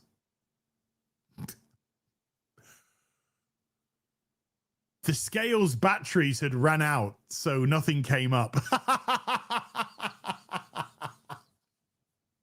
And then I got off and I breathed a sigh of relief. So I'm reckoning day 100, I'm gonna get onto the scales and see what the damage is. How far off we are from when I was at my best over the last 3 years. Yeah, the scales went, get off, you fat fuck. So I think on day 100, I'll change the batteries, see where we are, see how far off we are, and then record what I hope is going to be lossage every week. Get on it once a week. Find out where we are. But that was that was a squeaky bum moment for sure. Squeaky bum. Get off, you fucking fat fuck. But I need to know, Scales. I need to know. I don't want to try. I don't want to do things like Ozempic or what's the other. I have looked into them. I'm not going to lie. I have looked into them because there's was it Manjaro and Ozempic. I'm 5'11", height wise. I'm 5'11". So I had looked into it, but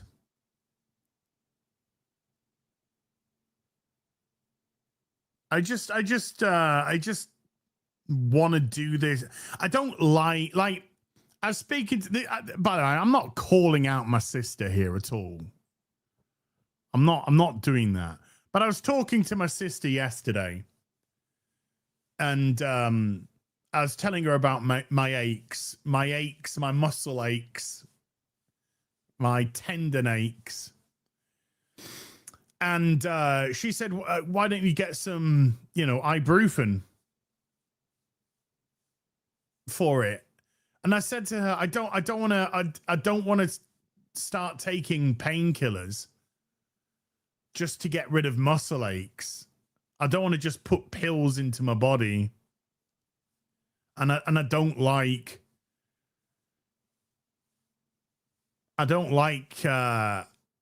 the idea, who knows what down the line side effects these things could have. Now, if people are doing it, good for you. If it's working for you, good for you. But I just try not to take medications if at all possible. I do have creams, some creams, some deep heat, some deep freeze. And maybe I've got to start putting those back onto the muscles again. But I just try not to. I just prefer not to. It's just a preference. I'm not judging anybody. It's just a preference. I would prefer not to use medications. Also, I don't want a medication. This is just a preference. I'm not judging anyone. I don't want a medication to dictate my motivation.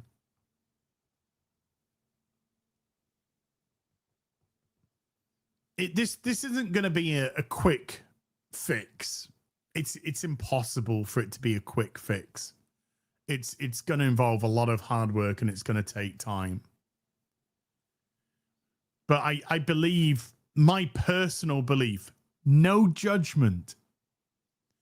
My personal belief is that if I do this the natural way, then this is also about teaching yourself to have better relationships with food, better relationships with exercise, better relationships with how you spend your time, how you divide your time. Like, just for example, I'm getting off social media a lot more. I'm spending a fraction of the time that was on social media now, and I want to continue that. I'm spending more time. I know this sounds a bit silly, but I'm spending more time with my cat, Belle. I'm spending more time with her, which she really appreciates, by the way. So Belle and I have been getting on really well because we're spending a lot more time together, and she comes for a lot more love and stuff like that. So that's awesome. It's about getting off. Like, when I'm not working, turn the PC off. Things like that. Turn the PC off and do something else. Even if it's not going out and exercise, even if it's not going out, going for a walk, do something else. Do some cleaning, do some tidying, do some comic stuff, arrange your comic collection, look at, just things, different things, but just get up, just put the PC to one side. It's about doing stuff like that. Doing chat's mum. Yeah, there's an. Hey, not wrong with knitting. If you're into it, not wrong with knitting, you know. But it's about doing stuff like that, and just trying to try to use my time a little bit more. Hopefully, is responsibly a bit of a gay word to use. I don't know. But just trying to use my time a little bit more in my own personal eyes, putting it in more better avenues. Yeah, I don't want to talk to any black people, Carl Hauser. We don't want to do anything silly like that.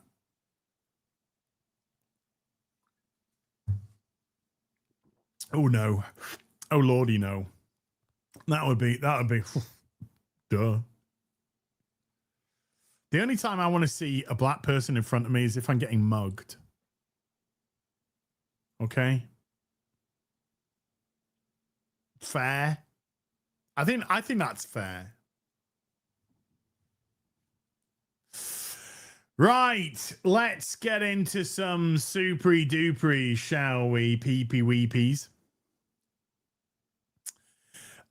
Big PD with a gifted membership to the stream. Thank you. George Andari with a 10. Australian says cock brand coffee. Yeah, that could catch on, you know.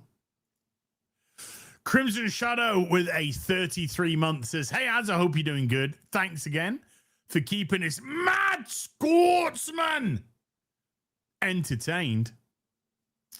And then Crimson Shadow with a £3, what is absolutely going to be super sticker.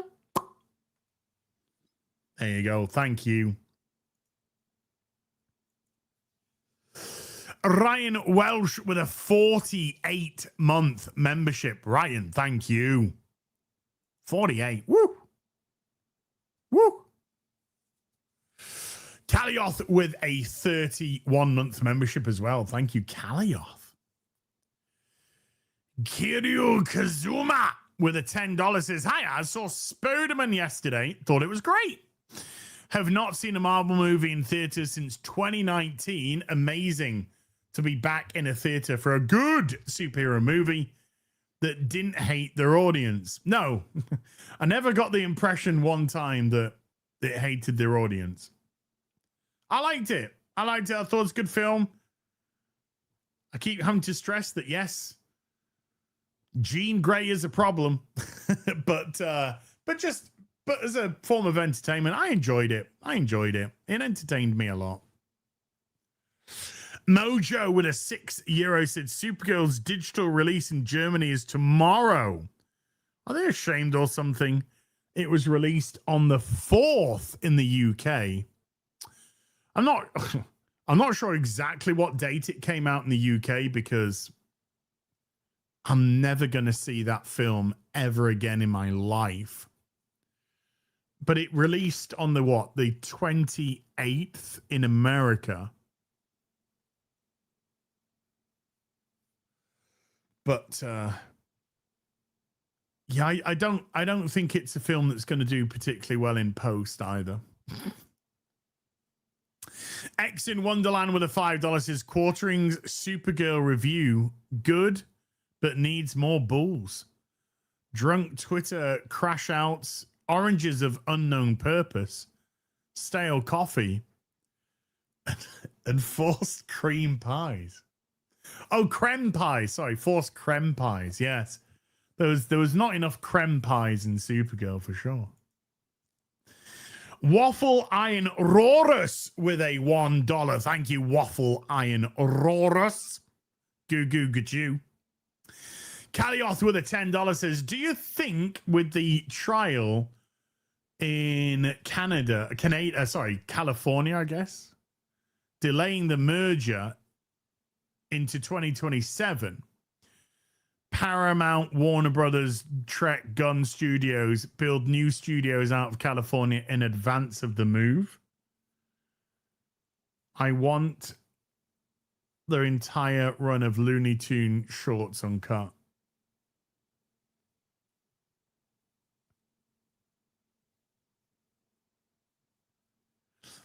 I'll be honest with you, Kalioth. I ain't got a fucking clue what you're trying to say there. But are they building any new studios prior to the merger? Probably not. Probably not, because if the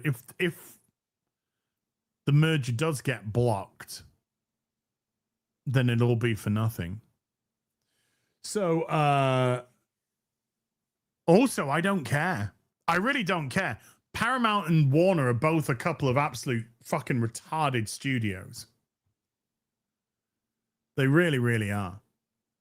So you've got one studio that's billions in debt being bought by another studio that's billions in debt. Make it make sense. Axel Foley with a 5 Australian says, I want it all. I want it all. Yeah. I want it all. And I want it now.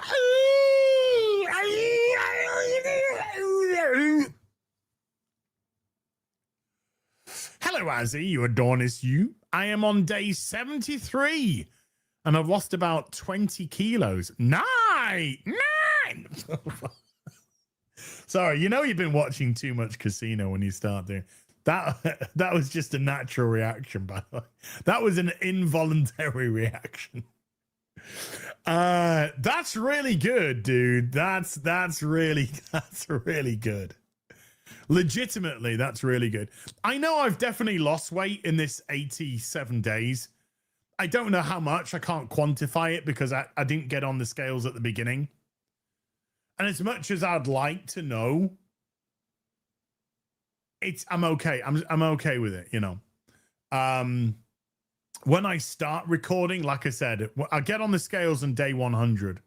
We'll see where we are.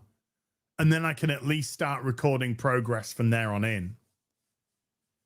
But I'm glad that you did. And that's a good, very good thing to do, by the way. I just needed to get something going. I didn't need to judge myself immediately. I didn't need to do that. I was already crushed. I needed to give myself to see if I could get something going. And here we are, day 87, back at the gym. Things are not necessarily coming together, but you know, certain gravitational pulls are happening, shall we say. But that 20 kilos in that time, dude, is phenomenal. So you should be very, very proud of yourself. And 44 pounds is just slightly over 3 stone in weight, dude. Which is tremendous stuff. So massive props to you, Axel. Massive props to you. Mojo with a €6 says, best case scenario, the merger goes through this year, James Gunn's fired, Superman 2 gets the Batgirl treatment, and the Batman 2 moves back to 2027. I forget what they've put in October of 2027 instead. I forget. I knew what it was, and then I've forgotten. But I don't think James Gunn will be fired. He might not have his contract renewed at the end of 2027 or whenever towards the end of 2027. So I don't think he'll get his contract renewed, but they won't outright fire him. Man of Tomorrow, I feel, is going to go ahead no matter what. Now, is the Jimmy Olsen TV series going to get is that going to go ahead? Don't know. Is the Bane and Deathstroke TV show going to happen? Most likely not. No. So, But I think come what may, we're going to see Man of Tomorrow come out. But if the merger does go through, I have a feeling that Gunn's contract will not be renewed. Sheldon Noel with a $10 says, Reed angry. Good day, sir. Boom. There you go. DB with a £2 says, sat on the bench in Tembe listening to Az. Nice. Nah. It was in Van with a €5 today. My 20-year-old cat had to be put to sleep. Kind of crappy day. Dude, it's more than a kind of crappy day. It fucking sucks. On a less depressing topic, looks like BioWare and 343 will also be put down soon. Well, one can only... Dude, if anything gets put to sleep, I'd rather it be Galo Studios and BioWare or Bio-fucking-Hazard. Not Beautiful Cats. Dude, I got nothing but love for you for that. I'm so sorry, dude. Being the owner of an aging kitty myself, Belle's over 16 and a half years old now. So, you know, even though she seems in really good health, 16 and a half it's a good age for a cat, you know? So you just never know. But 20 is an amazing age. And I know it doesn't lessen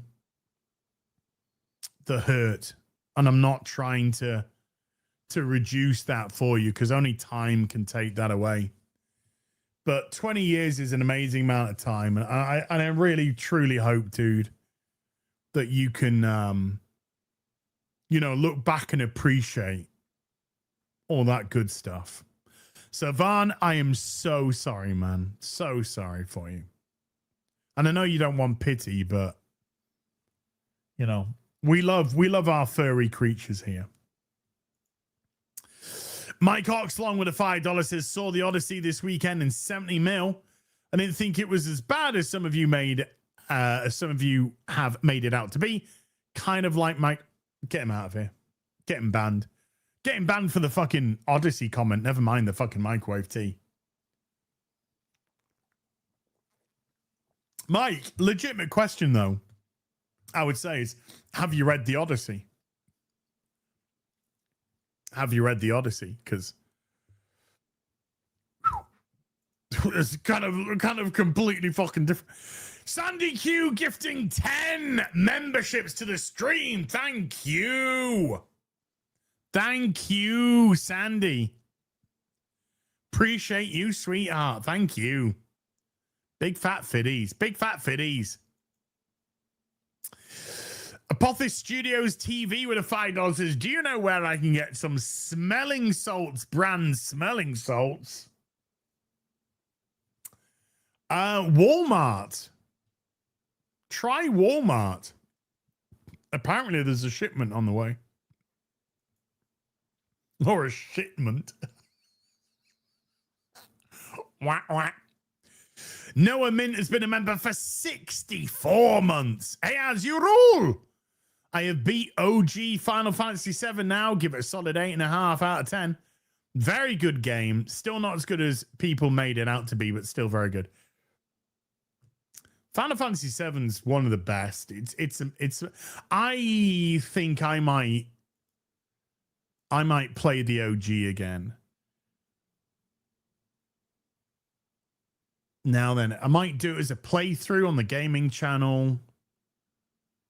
I might do it as a bit of a stream. I don't know. I've yet to decide, but I think I'd like to play that again. It's just phenomenal, man. It's phenomenal.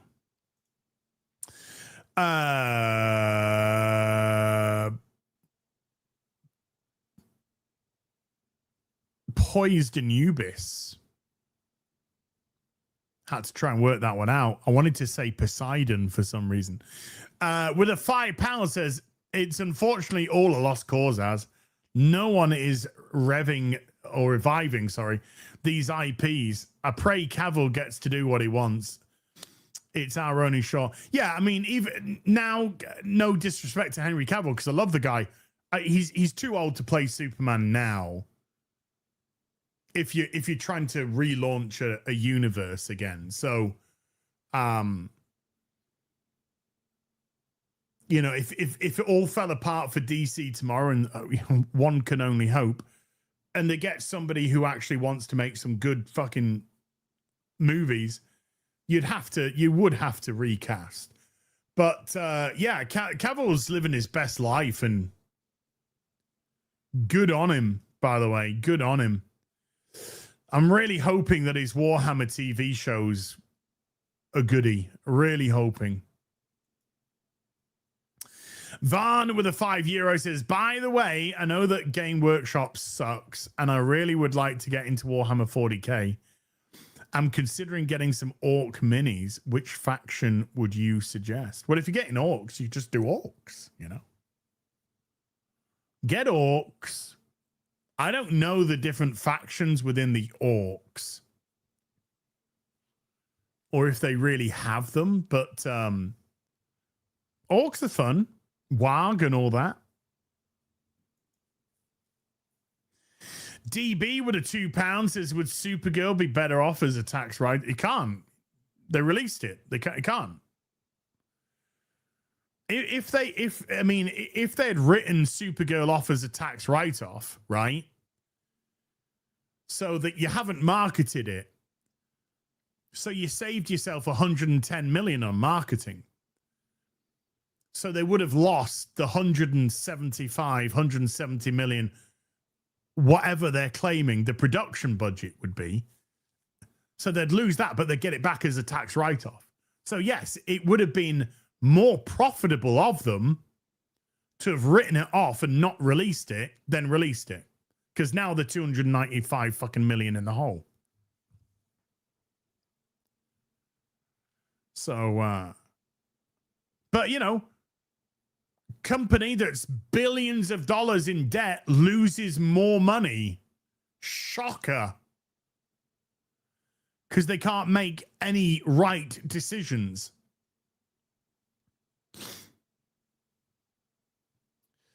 Poison Anubis with another £5 says, I believe they are destroying them all by design. Do you know what? I don't think so at all. I think it's absolute, complete and utter incompetence. I truly do. I think it's absolute, complete and utter incompetence. Whether that incompetence comes in the form of ego and vanity, or the desire to educate people, whatever way they want to put it, it's just utter incompetence. Utter incompetence. I cannot in any capacity understand how anyone saw that Superman film and thought it was good. It was dog shit. Absolute dog shit. Wasn't representative of Superman in the slightest.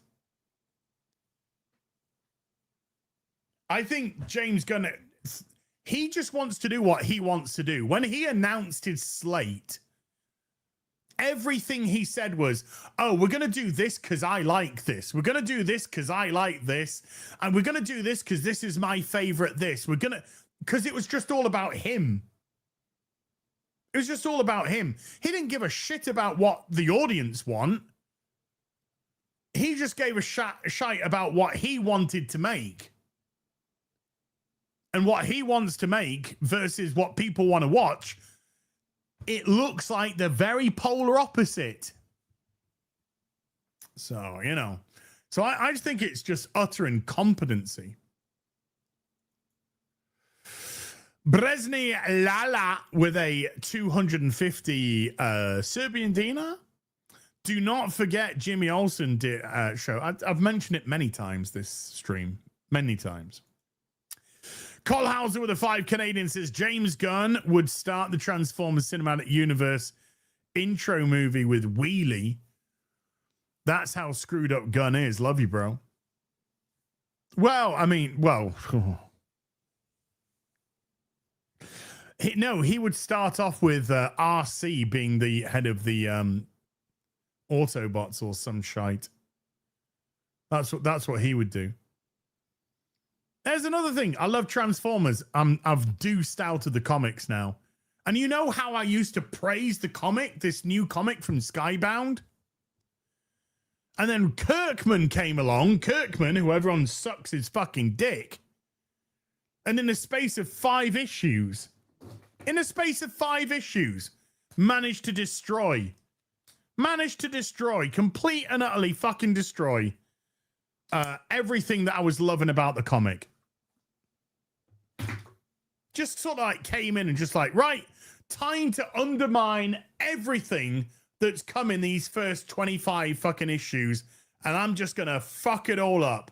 Ultra Magnus, fuck that guy. It's RC Magnus now.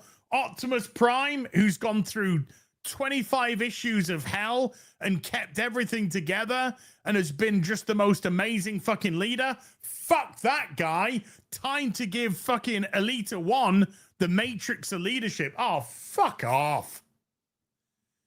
Fuck right off, you fucking twat. I'd love to see what the sales are like comparative to what they were. Holy shit. Malcolm Tucker with a $20 says, as you sound stressed. I'm not stressed. I'm good. I'm good. How was your weekend today? It's been going well. I'm in a lot of pain, though. I'm in a lot of pain. Help me.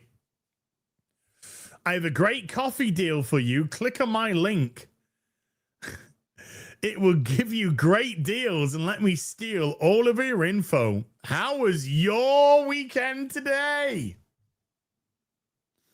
Yeah, that affiliate link stuff is out of this. Is unbelievable, man. That is disgusting. Like, fucking disgusting. And yet at the same time, am I surprised? No. Am I somehow not surprised by it? Yeah, absolutely not surprised. Not surprised in the slightest. Absolutely disgraceful. But this whole thing's been disgraceful. Okay, I'm not a drama channel, but my God, I could say a few fucking things. Kung Fu Hot Dog with a £5 says, were you a fan of Farscape? Yes. Ben Browder and Claudia Black were a great team and loved it. And they showed up in Stargate later. Nathan Fillion, also cool. Yeah, I used to love watching Farscape. Great show. Amazing chemistry between the cast. I wished it had gone on for longer, but it did good stuff. It left us with good fun sci-fi. Malcolm Tucker gifting 5 memberships to the stream. Malcolm, thank you very much indeed, dude. Kiyur Kizamu with a $5 says, also saw the Doomsday trailer yesterday because I've stayed out the loop. But it's coming out December the 18th. Are these summer blockbusters? What the fuck? Christmas does a lot of money as well, you know. Christmas does a lot of money. And I think the week before Doomsday, June 3 comes out. I expect June 3 should do pretty well as well. I think Doomsday is going to open up massive, but I don't think it's going to beat Spider-Man. Oh, and Spider-Man's figures are in. Not the international. Not the international, but the weekend box office is in for Spider-Man Brand New Day. 43 million on the Friday. 57 million predicted on the Saturday. And 45 million predicted on the Sunday. 60% drop. It's not, that's considering how much it made in its first weekend. 60%'s not terrible, you know. It's not terrible at all. Considering how many people saw it and how many people have still gone to see it again this weekend. 655 million domestic so far. Now these are going to be tweaked. They will be tweaked tomorrow night, but this is probably good there or thereabouts. International's not in, but apparently the international is pretty monstrous in a good way. Not monstrous in a bad way. Monstrous as in monster money taken. Because according to the tracking, when the international's added, it's not going to be that far away from 2 billion. Now, what does that mean? 1.7, 1.8, 1.6? What does that mean? Not too sure. But it says that it's going to be not that far away from the 2 billion mark. But I'll see if it updates. Oh, it's updated.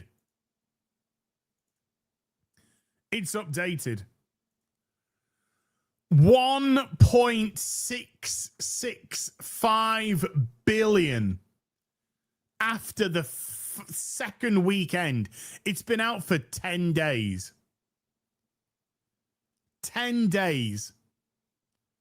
1.665 billion. The international box office has gone over $1 billion on its own. This is going to be on 2 billion by next week. At the end of next weekend, it's going to be over 2 billion, and it's going to be chasing down Endgame. Endgame did 2.7 billion. It's going to be chasing down Endgame. Now, that's 2.7 billion, not adjusting for inflation, by the way. So that would take it substantially higher due to the shitty economy today. But that is absolutely ginormous.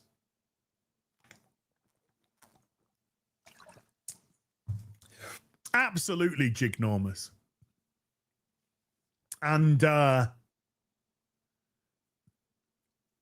apparently, allegedly, the production budget is 225 million. Don't know what the marketing is. Even if we give the marketing 200, let's say we give the marketing 200 million, that would be 425, 850. So that would say, let's just say 850-ish to break even. It's 800 plus million in profit. And remember, because this is a Sony film, Marvel only get 25% of the profit. They only get 25% of the profit. Sony gets 75%. But I don't think the marketing's going to be up to 200, but I'd say probably 150 maybe. So it's made insane money already. Insane money already. Well done. GG's. Yeah, Marvel get 25, Sony get 75. Fuck me, tits are hurting. Well, they're not. It's the... I'm going to rub some cream on after this. I'll put it up on my OnlyFans, by the way. That's incredible stuff. Fucking incredible stuff. Whew. Big PD. Oh, hold on.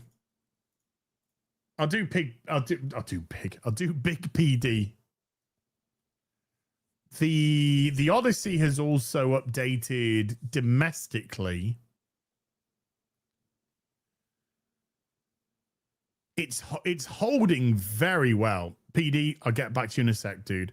The Odyssey's still holding very well. The international has not been added. I don't think the No, the international's not been updated. But look, 27% drop, 43% drop, 38% drop. It's holding exceedingly well. This weekend, what, 30 odd million this weekend it made.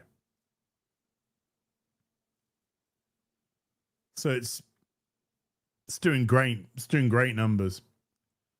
Terrible film, but great numbers. Terrible film though. I don't think the Odyssey is going to be looked back at as one of Nolan's great films at all, by the way. I really don't. Profitable, yeah. Most profitable, maybe.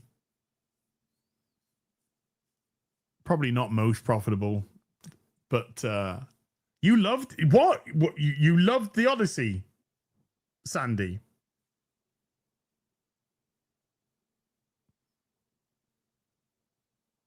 Wow. Big PD 81 with a $5 says, "Hey lads, great show and keep up your goal. Also, did you hear the rumor that the next big Lord of the Rings Lego set is a larger Helm's Deep? Looks interesting. Thoughts?" I heard that the next one was going to be one of the elephants, hierophants, whatever. I heard it was going to be one of those.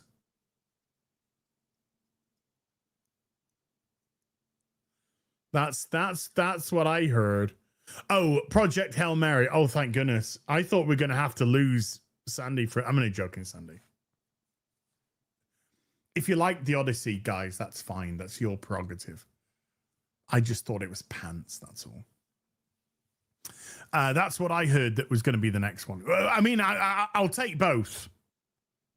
My favorite Nolan movies, absolutely The Prestige. Absolutely The Prestige. It's incredible. The Prestige is incredible. Love The Prestige. Love Batman Begins, Dark Knight, Inception, Insomnia. But The Prestige to me is the best. Absolute bueno film. Bueno film. Besni Lala with a 250 Serbian dinar. June 3 as. Yeah, I'm looking forward to June 3.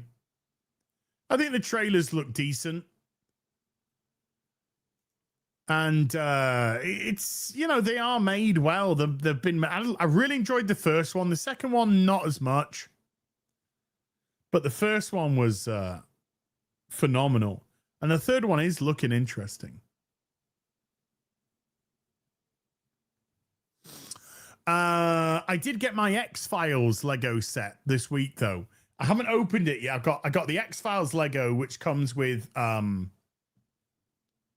Scully's autopsy lab as a gift with purchase. So I do wanna build that. But I'd need to find somewhere to put it. But Tanaru with a $5 says, "Wish I was in the UK. I'd give Az a spot on the bench press. Keep at it, brother. You got a civil war to fight soon." Maybe. Getting a bit stupid here. DB with a £2. Another £2 for the mixtape fund. 996 to go. Wow. I will probably die before that gets paid off, mate. And DB has been a member for 27 months. Thank you, dude. Big PD with a $2. Congratulations. Keep trucking. One day at a time. Absolutely. One day at a time. Progress, not perfection, and all that. The Wastelander with a $5 says, "Seeing a chiseled out Az with a 6-pack. I'm straight, but I still got a little chub going, not going to lie." Well, you might be waiting several years for that, dude, and several operations. Maybe, or I could go back in time to when I actually did have one, but I was like 17 at the time. Jason Nelson with the $2 says, kudos as I realized peanuts were ruining my diet. Yeah, I realized that I can't deal with peanuts. So they've got to go. They've got to go. Brass Monkey with a $10 Brass Monkey. Thank you. Good to see you, boo. Marty Pilkington with a $10 says lifelong bodybuilder. As if you follow the L rule at the store, avoid the inner aisles with mild exercise, you will lose weight. Proud of you, bud. If you ever have questions, feel free to ask. Thank you, Marty. Appreciate that. Yeah, I'm on the chicken. I'm on the steak. I'm on the veg. It's doing, like I said, it's doing pretty good for us so far. I have saved some recipes though. I've seen some interesting recipes because I'd like to have some minced beef. I'd like to have some minced beef and you know, a nice variety of veg in there and stuff. And I've seen some nice recipes, some cool recipes, as well as the turkey mince pizza base and stuff like that. That's good. That's good. Good. Bionic Sasquatch has been a member for 40 months. Thank you, Bionic. Desaruma with a $5 says you should be fine with the side effects. Gary said you don't have an issue with anal leakage.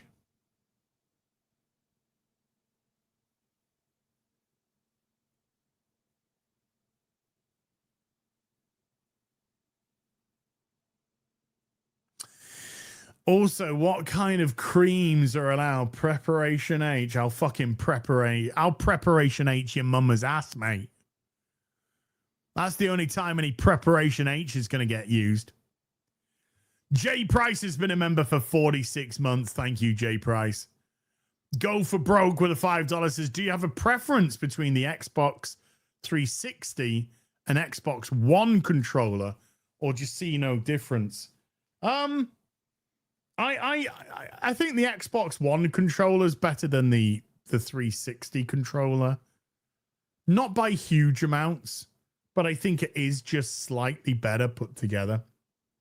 Personally, I think the PS5 controller beats them all, but Sony can go fuck themselves in their fuck holes, can't they?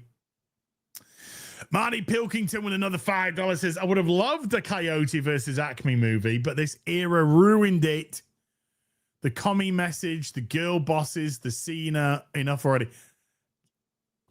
Dude, I would have, because I love Acme stuff. I love Wile E. Coyote and shit like that.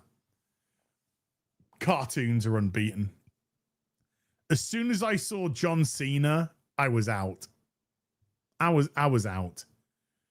Every time John Cena appears in something now, I'm out. I don't think he's a good actor. Number one, I don't think he's a good actor. And number two, he's so fucking try hard. He's so desperate to be a Hollywood fucking accepted by Hollywood that I don't even know who this man is anymore, because he just seems a complete fake. He seems to be somebody pretending to be something he's not. I know, Kel Surprise, Hollywood fake. And to me, he's just an automatic turnoff for, like, in Peacemaker, he was terrible. It was terrible in Peacemaker. I wish... Look, the guy's got more money than he knows what to do with, right? He's got generational wealth. Why don't you just try and be a bit more authentic, dude? X in Wonderland with a $5 says, what's your secret Amazon affiliate code that puts stuffed cookies onto my PC? Joke's on you. It's my YouTube channel link. Whenever you hit my YouTube channel link, I see everything that you buy. And by the way, Russ Williams, I saw what you bought yesterday. You fucking degenerate. I saw what you bought.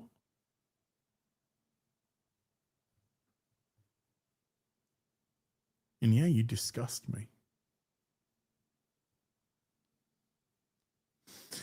I want you to see my buying history and give you money anytime I order anything. That is, again, that is if that is true, that is absolutely disgraceful. Stuffing cookies.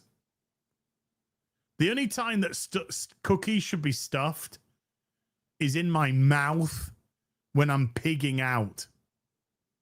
The only time that a cookie should be stuffed. Calioth with a $2 says, have a few shekels.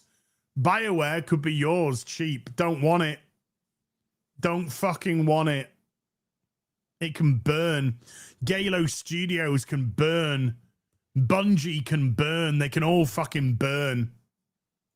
And I hope they do. And Bethesda as well. Sack your commie. Sack the commie filth.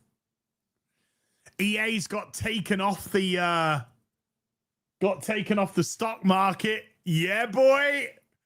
Time to, I know it's the Saudis, so we're not going to get any tits, but we might get some pretty fun base games now.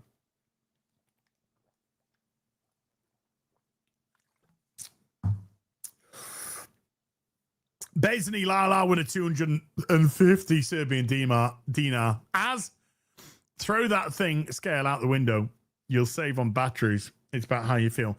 I know it's about how you feel.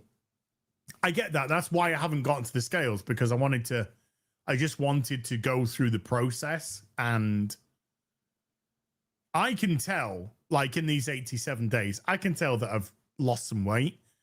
I can tell that I'm moving better. I can tell that I've got more energy. I can tell that, I'm just more motivated. I feel better. I can tell all these things, right? I feel that the next step for me is a little bit more accountability.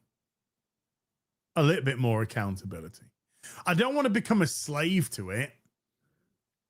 Maybe I just weigh myself once a month. I don't want to become a slave to it. This is why I've taken off my like Fitbits and all that kind of stuff. You just become a slave to it. You become a slave to the beeps and the vibrations and the pokes and the prods. I'm not being a fucking slave to technology. But maybe I just jump on the scales once a month and see where we are. I don't think that's necessarily a bad thing. As long as I'm going in the right direction, as long as I'm food-wise and stuff like that, making the right moves.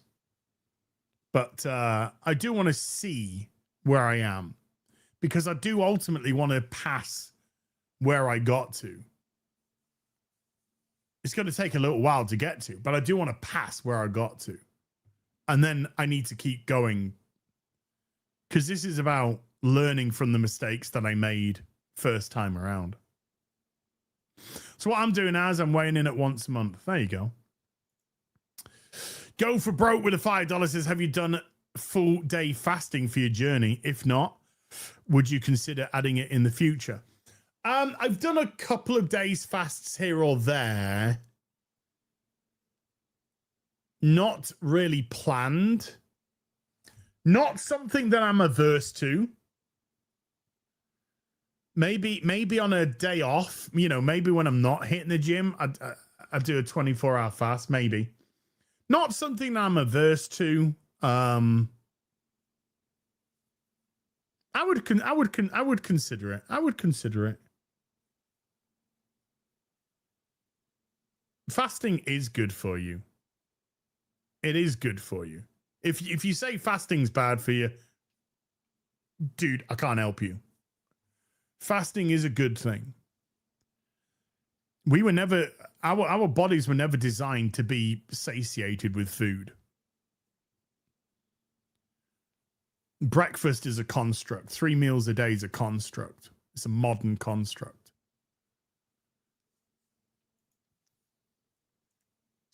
Brian Ross with a $5 says, for the gym fund, some words of motivation. You got, oh!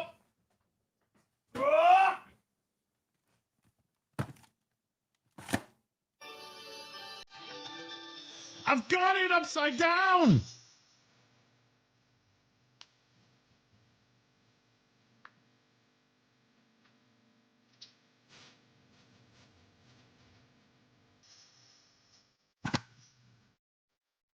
Oh. Have you got your tickets booked for the 17th of September?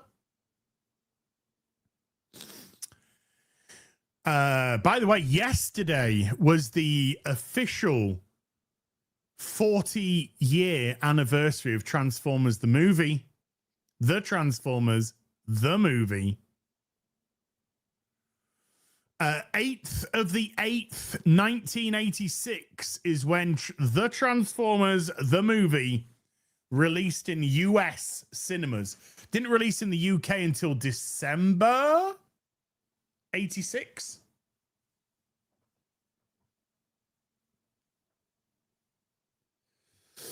So, yeah. Optimus Prime died for our sins 40 years ago yesterday. Did I read this one out? No. Hadavija with a $5 says, how can the studios be so much in debt and still be operational? You tell me. You tell me. Because if a studio is billions of dollars in debt, to me, that studio should be fucking wound up and... You tell me.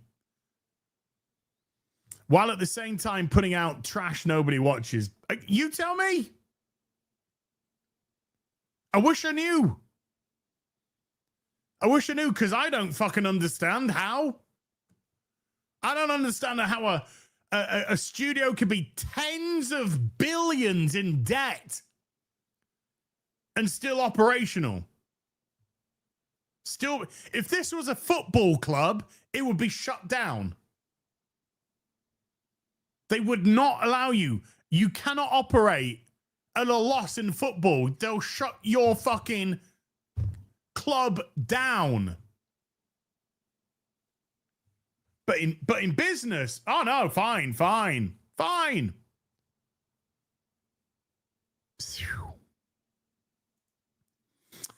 Etwast with a $10 says, in my opinion, invest in a set of dumbbells bench. Got them. I know for me, sometimes it's just the actual trip to the gym that stops me. Tons you can do with a basic set. They're low footprint, too pricey. Right. I do have free weights here. I did have a bench. Some cunt stole it from me backyard.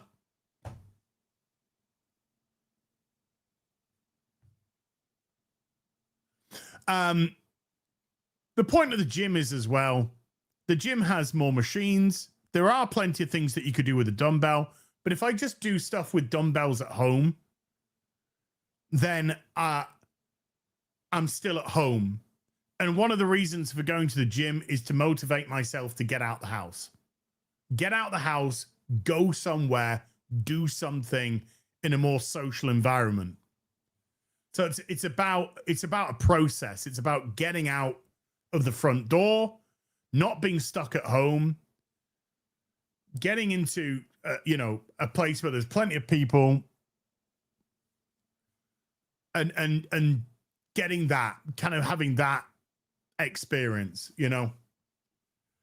When you work from home like myself, a lot of people that have that stuff, they go out to work. I don't. I work from home. I need to find more excuses for me to go out the front door. I don't need more excuses for me to stay in the house.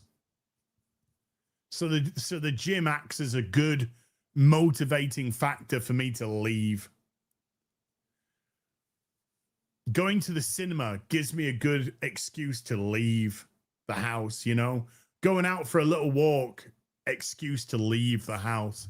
So I need these motivations to get out, not stay in. If it's a no, there's always an excuse. Bill Herb with a 2 Australian says, "Hi, Az, hope all's well." It is. I'm hurting like a bitch. Me tendon titties. Me tendon titties are hurting. And Bill Herb with a 5 Australian says, "Don't worry about Supergirl flipping. We're getting a Jimmy Olsen show. Everyone wants that, right? I also can't wait for Batman with the Flash writer." Oh, yeah, don't worry. None of these things are going to come to pass. None of these things will come to pass. Thank you. James will be gone by then. Jake Foreman with a $5 says, "Did you see that the Aegon the Conquest trailer? Henry Cavill is Aegon the Conqueror. Not sure if the trailer is real. It looks fan-made, but great." If it's the one I'm thinking of, that was an AI. If it's the one that I'm thinking of, I saw one yesterday. It's AI. Steve Rossman with a $20 says, "Congrats on 87, Steve." Thank you, man. Bill Herb with a 5 Australian says, "I'm just glad the Odyssey and Spider-Man has kicked the Mandalorian truly out the top 10. Well, the Mandalorian has also finished its run at the box office, just like Supergirl has. Now, the Mandalorian was actually at the box office for more than 42 days. It was at the box office for 77. On its final Thursday, it made $817. And it finishes its cinematic run on a grand total of $345 million, making it the worst performing Star Wars movie at the cinemas ever. Yes, worse than Solo without even having to adjust Solo for inflation. A budget of $175 million, about 110, 115 million marketing. Had to hit around 500 million to break even. It's about 150 million in the hole. Congratulations, Disney Star Wars.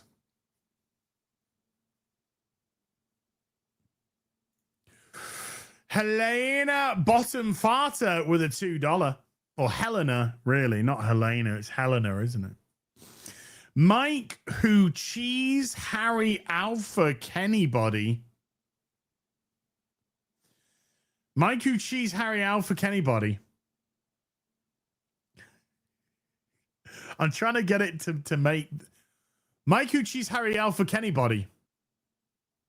That's Alpha Kenny Body. Mike Who Cheese. Mike Who Cheese.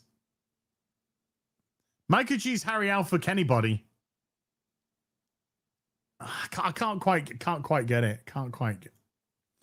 Marty Pilkington with a $2 says, "Already have the best Odyssey and it stars Asante." I would say any other is better than that. Alan Octavian Moldovan with a 22 months says, "Hey, Az, I absolutely adore the Odyssey. The 1997 Hallmark 2-parter found also on YouTube. Also, DC looks like James Gunn's playground." Yes, because it is. That's what he thinks it is anyway. It's his playground for making shit. For taking everybody's toys that they love and breaking them. Calioth with a $5 says, "Add 3rd/4th protein in the rotation. It will help curb that craving for more and push off that I don't really want it phase we all get from repetition." Yeah, I've been in that phase. Like I said, I'd like to to get some minced beef, some nice minced beef into the mix and do some recipes with some minced beef. You know, maybe some minced beef, cut up some carrots, some leeks, onions, do something. I don't want fucking whey powder. Fuck off. Fuck your shitty tasting bag of shite whey powder. I'm not a fucking bodybuilder. Yeah, make a nice kind of stew. You know.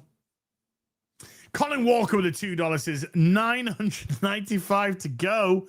Mixtape. I don't know exchange rates. Thank you, Colin.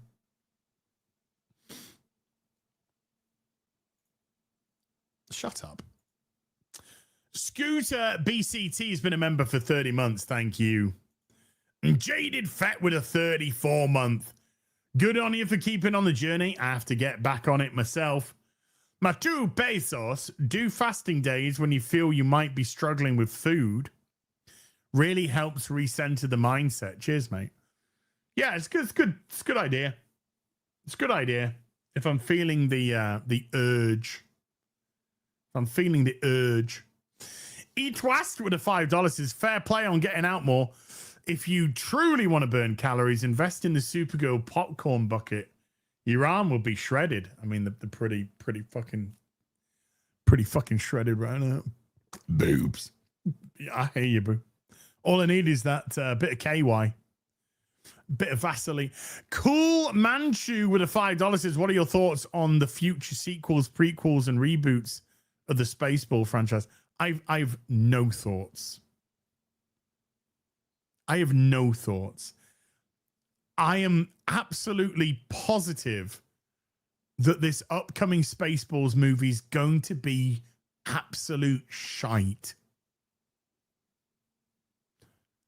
Love me some Mel. The guy's 100 years old. God fucking bless him. Hope he lives forever. But is anybody in any mind as to think that this is going to be funny? It's going to be dreadful. Absolutely dreadful.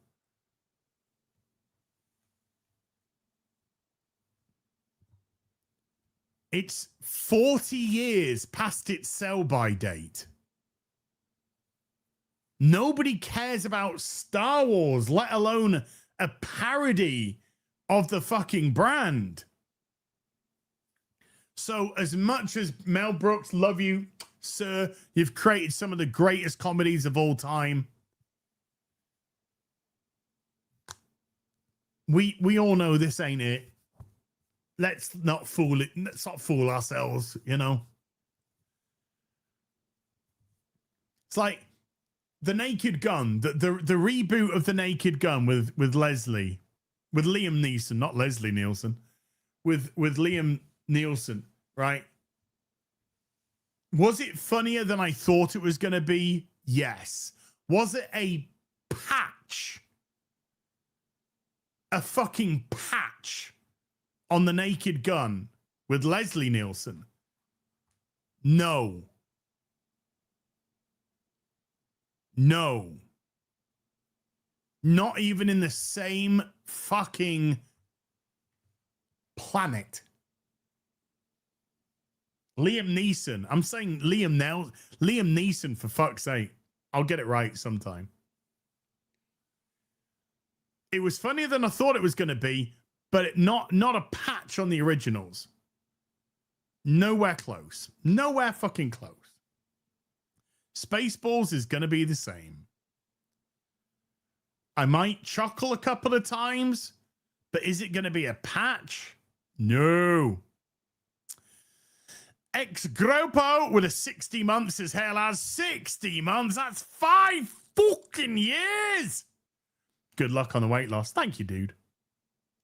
And thank you for 5 fucking years.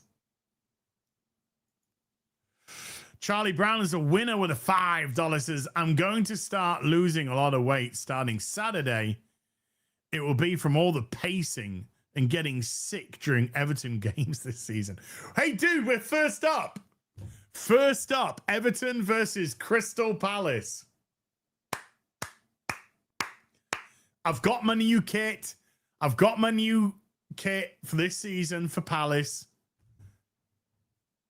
Waiting for the season to kick off now. We're away to Everton. We're away to you guys to start. Dude, we've signed 2 players. 2 players in the summer. Both coming on free transfers.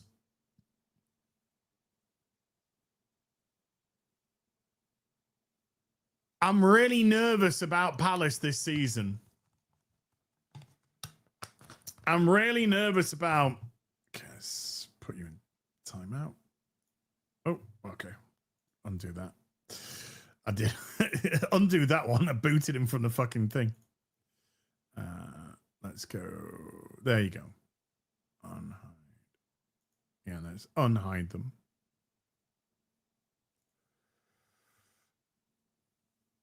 Okay, put in time out. Put them for a day. There you go.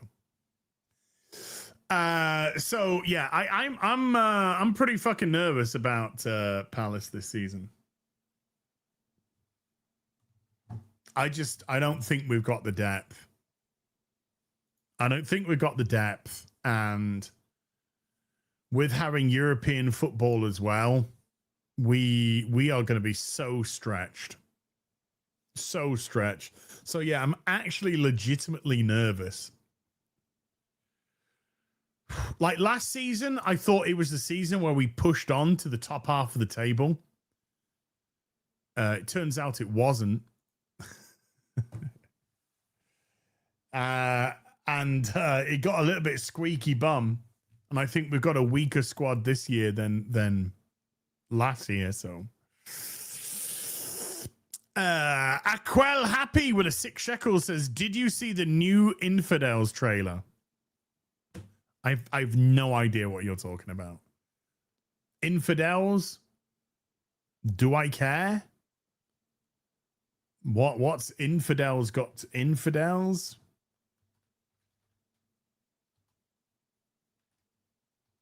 Infidels trailer, what is it? Oh, is this the what they called people? What's it called? Daily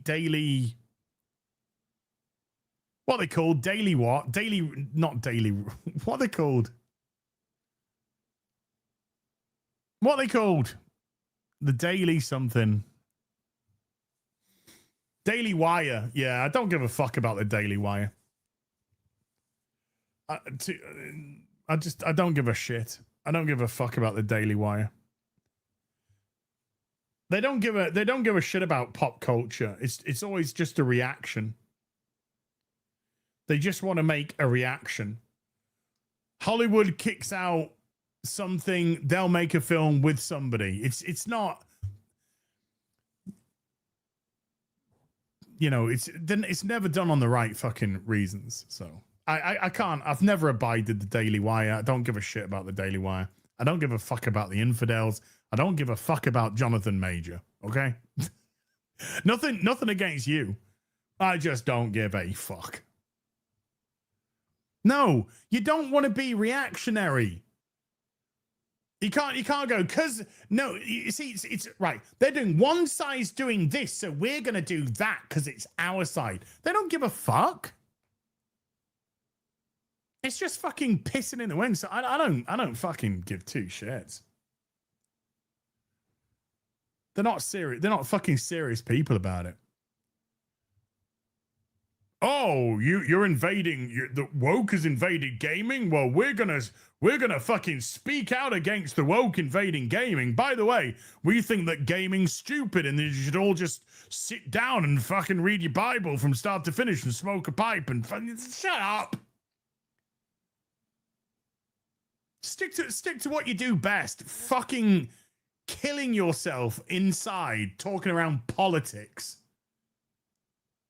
Having the most miserable fucking life imaginable because you're just talking about fucking politics and then trying to see if you've scammed your audience into fearing them enough into buying whatever fucking shit advert you got fucking flying around at the time. When I'm fucking attacking the woke left, I always do it with Alzheimer's fucking cream. Alzheimer's cream makes you never forget when you need to rub your cream. You know, I said, oh, fuck off. Fucking can't stand either of them. That way, fuck off. Hope that clarifies things. Right, I gotta go. I've got 500 fucking packs of coffee to throw away. It's all in my front room. It's all in boxes in my front room.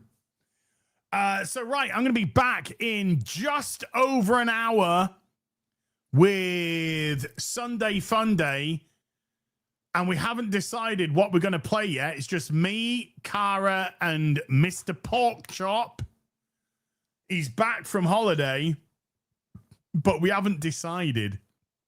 We haven't decided what we're going to play.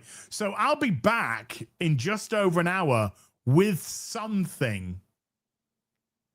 Oh, I got pay your license. I'm glad you said that, actually, because I got a letter this week. From the licensing people again, TV license people, and they said, we're going to come round on the 12th of August, or we might not. Are you going to be in? Because we might turn up. I don't give a fuck. Turn up, don't fucking care. If you turn up, I'm going to tell you to fuck off. And if you don't turn up, you haven't turned up, so fuck off. So I might get to tell somebody from the license fee to fuck off to the face this week, but I'm going to bet you anything they don't turn up. So I'm going to forget, but chat, remind me next Sunday, say, did the license person come round to your door? And I'll most likely say, no, they didn't. But it'd be nice if they did, because it would be nice to tell them to fuck off to the face. So, yeah, I'm going to be back in about an hour with Sunday Fun Day. Massive thank you to everyone who came to watch today. Mods, thank you for giving up your free time. Everybody who super chatted, membered, remembered, gifted memberships. I'm going to sneeze. I want to sneeze. I'm trying desperately hard not to sneeze. Thank you for supporting the channel. I'll see you in just over an hour. Until then, you take care. Whoa. Calioth coming in clutch with a $2. Write a letter to hand them. Fee for emo damage. Nah, I'll just tell him to get the fuck off my property. And if he comes onto my property, then I'll have him done for trespassing. And then they have to leave your property. And they can't come back onto your property. It's a fun thing to do. Goodbye.